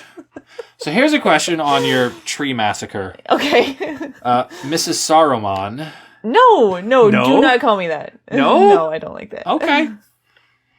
I'm fine being called Saruman with my vengeance for trees at this point. But... Okay, different game, right? Like. Okay. Let's say, okay, you do want to exact your vengeance upon the trees that have wronged you. I'm scarred from this run with trees. Would you want to upgrade your axe first? Probably. Either my axe or my hoe. Okay, why the hoe? Because I would probably want to actually do the farming part. Okay. Well, I will tell you, the first thing is you plant your parsnips. And there's... With the seeds that you're gifted in that package that I never opened. Yeah. Or touched. And I think we get 2, so you'd actually get 30 total seed, which is decent. Yeah. And I think with the 500 gold, you can get a couple more seeds. So that's like half a day to set that up, to like clear a little space and get those down. And after that, you're just watering them. It's going to take like in-game hour or 2. Mm-hmm. Not that much energy, I don't think. So, okay. Mine's done open until day 5. So you got several days with to chop down trees. I was going to finish that sentence to do what, but... You already have your answer. Yeah. Are you going to go around the town chopping down all the trees? You can chop the trees down at the bus stop, I think. Oh, you got so excited. Oh. Okay, but those ones don't, like, overgrow. Those ones always look the same. So those don't need to be chopped down. You said don't need to be. Right. You've got a few days. Are you going to go spread your... Well, because at that point, I don't have a lot of food to, like, get energy. Yeah. I guess I could actually reach the places where the forage pops up to get the thing. That is true, but... Forage at that point in the game is not going to give you a ton. No. Let's see. Axe Stardew. I'm going to try to math out how many trees you can get. Let's see.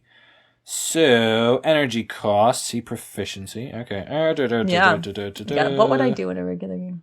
I don't know. Affected to... Oh my goodness. Let's see. Oh, we're in winter. We're getting close. Oh, we're almost there. It's almost go time. Oh, no, I think at this point we're like, oh my gosh, does Grandpa show up again? Please no. Yeah, please don't have Grandpa show up. Don't judge us again. Don't give us one. Don't give us a 5-minute cutscene just to be judgy. Yeah. About our sleeping for another 3 years. Farm looks pretty much the same. Don't know what you're doing here. Yeah. Oh, let's see. Okay, so it takes 2 energy to swing the axe. Player energy. Stardew. I want to see you start with 150. I might spend each winter foraging the beach because I now know that that's a really good way to get money. And just not have to worry about money. But you don't get there until winter. Are you just going to sleep till winter? Probably not. Yeah. You can get a fair amount of money doing crops and stuff. All right. We'll see.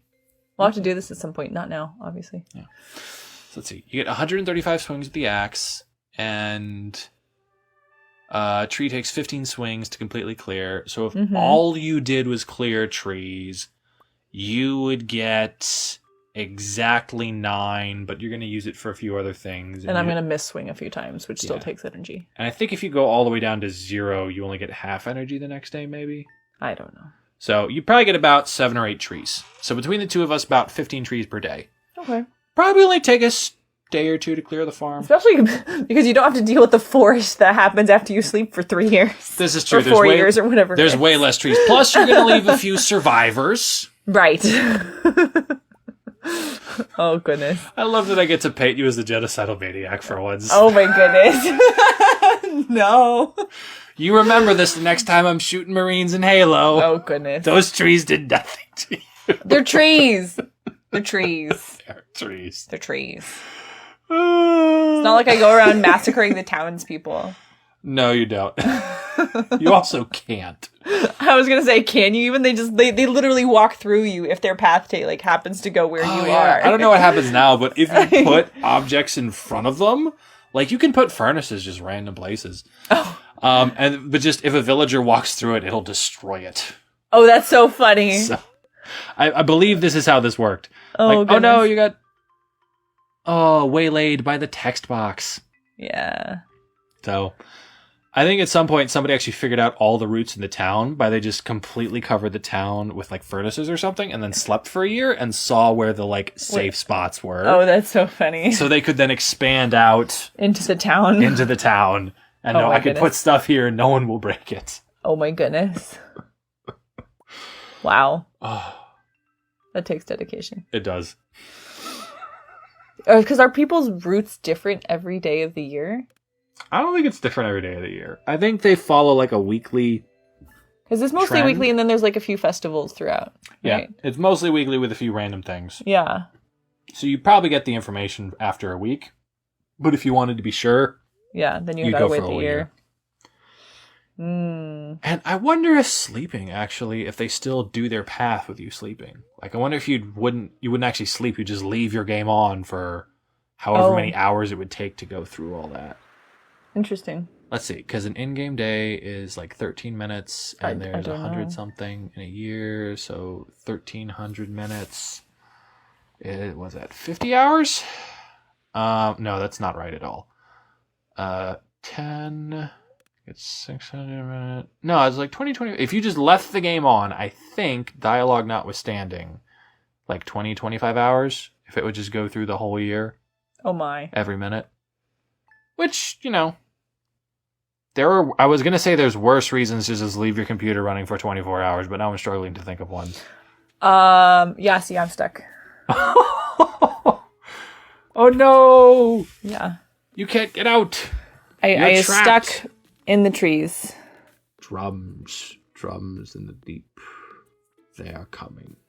My goodness. Yeah, this is your day when you're going to get more staircases. Yep. Re-up. Replenish. Get back up to 130, which is definitely enough. Yeah. So if you're judicious at all and you bomb, you get some from bombing. So I'm like, yeah, I suspect I can make 80 work, but yeah, we'll see. Okay. Yeah, because I also didn't appreciate until the last one just how many ladders you get from dropping a bomb. Oh, yeah. Like, bombs are inferior to ladders. And a lot of time you dropped a ladder when there was already one there. Yeah. Or... yeah. So... we'll see. And you don't have to get all the way around to 100. There's nothing magical. It's just, you get diminishing returns at that point. Yeah. They're finally selling the battery. Finally. Yeah. And I don't know why I took the iridium bars with me. I don't know. Please tell me I hid the iridium bars. No, you didn't. You took them with you. Did I really? Hold on. We're not there yet. It's true. It's not your day to actually go into the mines. But I think you did because you wanted to check and make sure... I tipped over my water. And make sure you actually had gotten the thing and could craft the ring. That's right. I wanted to open my menu. So you wanted it in your inventory and have the items with you present so that you could craft the thing. So you could sense all the paranoia I had that this wasn't going to work. There's so many things. Like, of course, why? In other cases, why would you bring the iridium with you? Yeah. Doesn't make any sense. Nope. The iridium ore I can get bombs with, but the iridium bars, no. Yeah. So definitely in future, not bringing the iridium bars with me. Yeah, any kind of rerun. Yeah, because if you get knocked out, I think you lose 2 random items, and there might be a way to buy it back. Yeah. Maybe, but I don't know if you get both your items. I mean, at this point, if you get knocked out, we're just done. We got to try again. Yeah. Well, it depends. If day 15, I go in and just instantly, forget to look at my screen. I'm like, ooh, a bird flies by or something. Yeah. And a dragony thing takes me out on floor 1. Then I could just go on day 16. But yeah, if it's pretty much delay beyond this, we're starting to run into our time. Yeah. And almost more importantly, it's starting to get late. Yeah. In our day. Yeah. Which we're not trying to repeat the previous attempt where I was up 3 hours past my bedtime and ended up sick. Yeah. We're really trying to not do that. Nope. Nope. Yeah. So I think at this point I'm trying to clear the corner because I want to get the salmon berries that I know are back there. And it seems the easiest forage to actually find. Yep, that could work, and that gives you more energy to continue your... My tree massacre. Yeah. But I don't have enough energy to get to the salmon berries at this point. Oh. It's very sad. I need to figure out what moss does in this game. Also was not a feature anytime I played through it. Oh, really? Yeah. This is such a weird thing with modern video games. Oh, really? The, like, updating so that, like, hey, I haven't played this game in a few years. There's just going to be a bunch of new features because I haven't played it in a few years. That's, like, last decade or so thing. So. Did I just go to bed because I knew you were on your way back? Yeah, I think so. Yeah. Have exacted your toll of timber and sap from the environment. This is about what I can do, so let me just not. There we go. Yeah. And we're closing in. We're getting closer, guys. So close. Just need 1 week out. And we already have the iridium bars. Yeah. We already have the iridium. Got my bombs, got my salad, got my staircases. Yep. Lugging 130 staircases on a bus. Oh wait, I'm teleporting. No, but lugging 130 staircases around in my backpack. Yeah, in your backpack. Your extra large backpack. Or I guess just large backpack. You have another row you could buy. Yeah, right? yeah, I do have just the large, not the extra large. Yeah.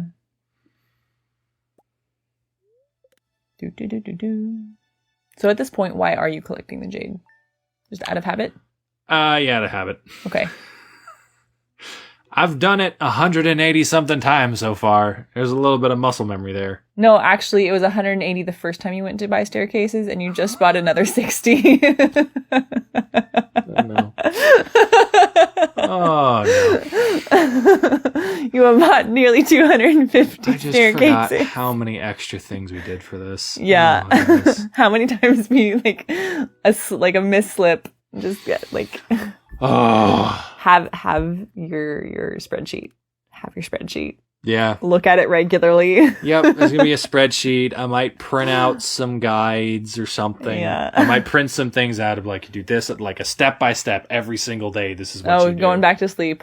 They're perturbed. The spirits are perturbed. Yep. Not going with angry spirits. No, definitely not. We got 2 more days. See if we can get lucky. We're gonna sleep for another year. Oh goodness.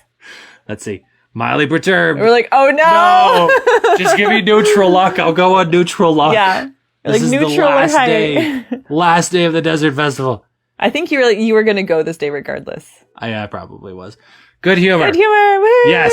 Immediately. Get the warp totem. We're out of here. Let's go! Get my lucky fruit lunch, and we're gonna be out of here. Yeah. I have no idea what that dude in the turban does. Oh, you should talk to him sometime. I should look up more about this Desert Festival stuff, because I think looked this up completely by accident. Oh, really? Yeah, I was just looking up Desert Festival, and I was like, you could just get a silly amount of luck for, like, no reason? I want that! Yeah, absolutely. So, if you look up in the top here, as soon as I eat this, you're gonna get, boop! That's a luck buff, and that's a speed buff. Yep, gold for luck, running feet for speed. Yeah. Here we go. That's pretty nice. All right, see what we get. Here we go. Level 3, nothing. Because I'm doing nothing besides like collecting. I'm also going to count how many times a dragon is just coming straight for my face. It's just one so far. Okay. Okay. Here we go. Dun, dun, dun. And I think you can tell I'm a little more judicious with the... No, I'm not. Never mind. It's going to be like, look how careful I am. Oh, I just threw 2 ladders for no reason. Because you saw a dinosaur. I saw a dinosaur get freaked out. They don't even seem to be that fast, but I don't know what they do. Because again, added to the game. Yeah. No, I saw dinosaurs when you played through last time. Did you? Yeah. Oh, never mind. I remember dinosaurs. I don't remember dinosaurs. Dragon! Yeah. Right. Okay, that's 2. Okay, it's about 10% of the time so far. Just right for your face. Yeah. And you can tell, like, if you didn't have a bomb, you're taking it on the chin. Or, a good sword. Or, sorry, a good sword or a ladder or something. Yeah. I think that was 2 floors in a row. I just saw iridium, by the way. Oh, really? Yeah, that's 3rd one going right for my face. Yeah, 2. Yeah, the guy on the left slow. Oh, that's another. Yeah. Okay. 35. Wow. The last, 4 floors I've seen iridium. I need to look up what dinosaur floors do. I have no idea what dino floors do. Yeah, we should look that up. That'd be good to know. Were there whole floors, or was it? Yeah. Okay. I was like, oh yeah, that looks familiar. Okay, I was reading on that floor.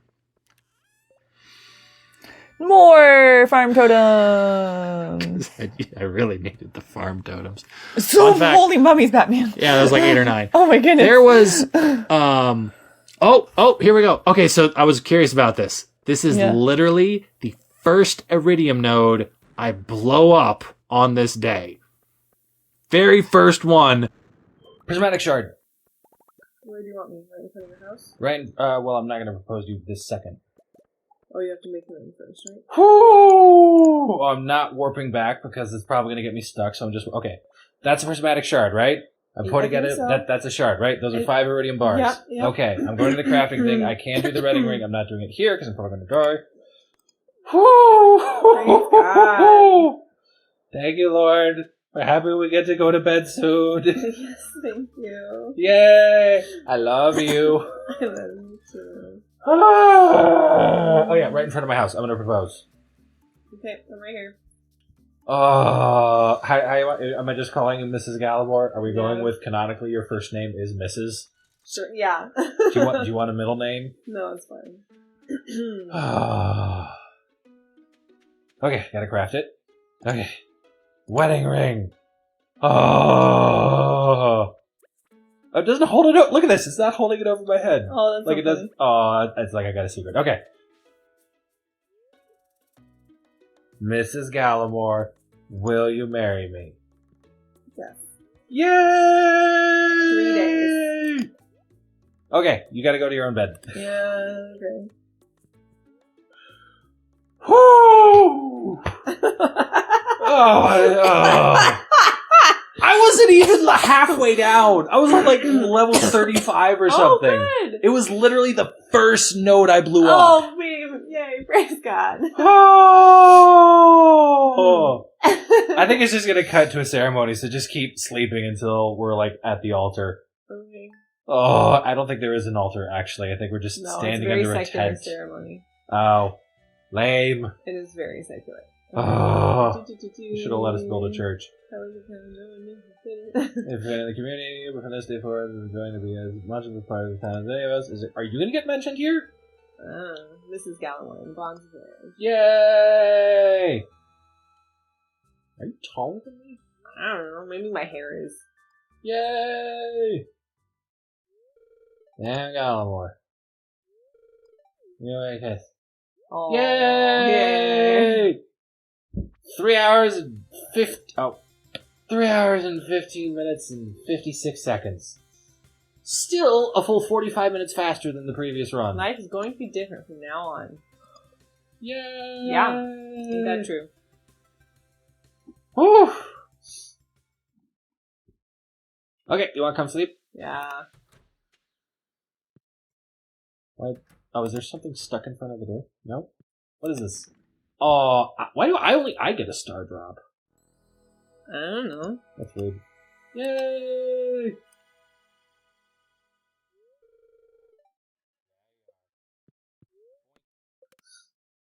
There's a heart on the day for the weather. Oh. That's cute. Yay! Oh. Hey, and it was shorter than last time. Even with 3 extra years. Oh my gosh. Yeah, there's like an easy hour shave off of this. And I just hadn't clicked on the thing to exit. Yeah, or like gotten the staircase in the first year. Or... Okay, and it was recording. Like an hour in, I was like, is it recording? I think I started to record. Oh yeah, I need to do the thing. Yeah, I did hit, yep. Save splits. Exit. Exit. Yep, that one. Stop recording.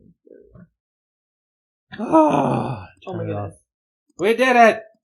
We did it! Thanks for watching. If you enjoyed this, please like and subscribe. And if you really liked it, please consider supporting our personal website and other links in the description.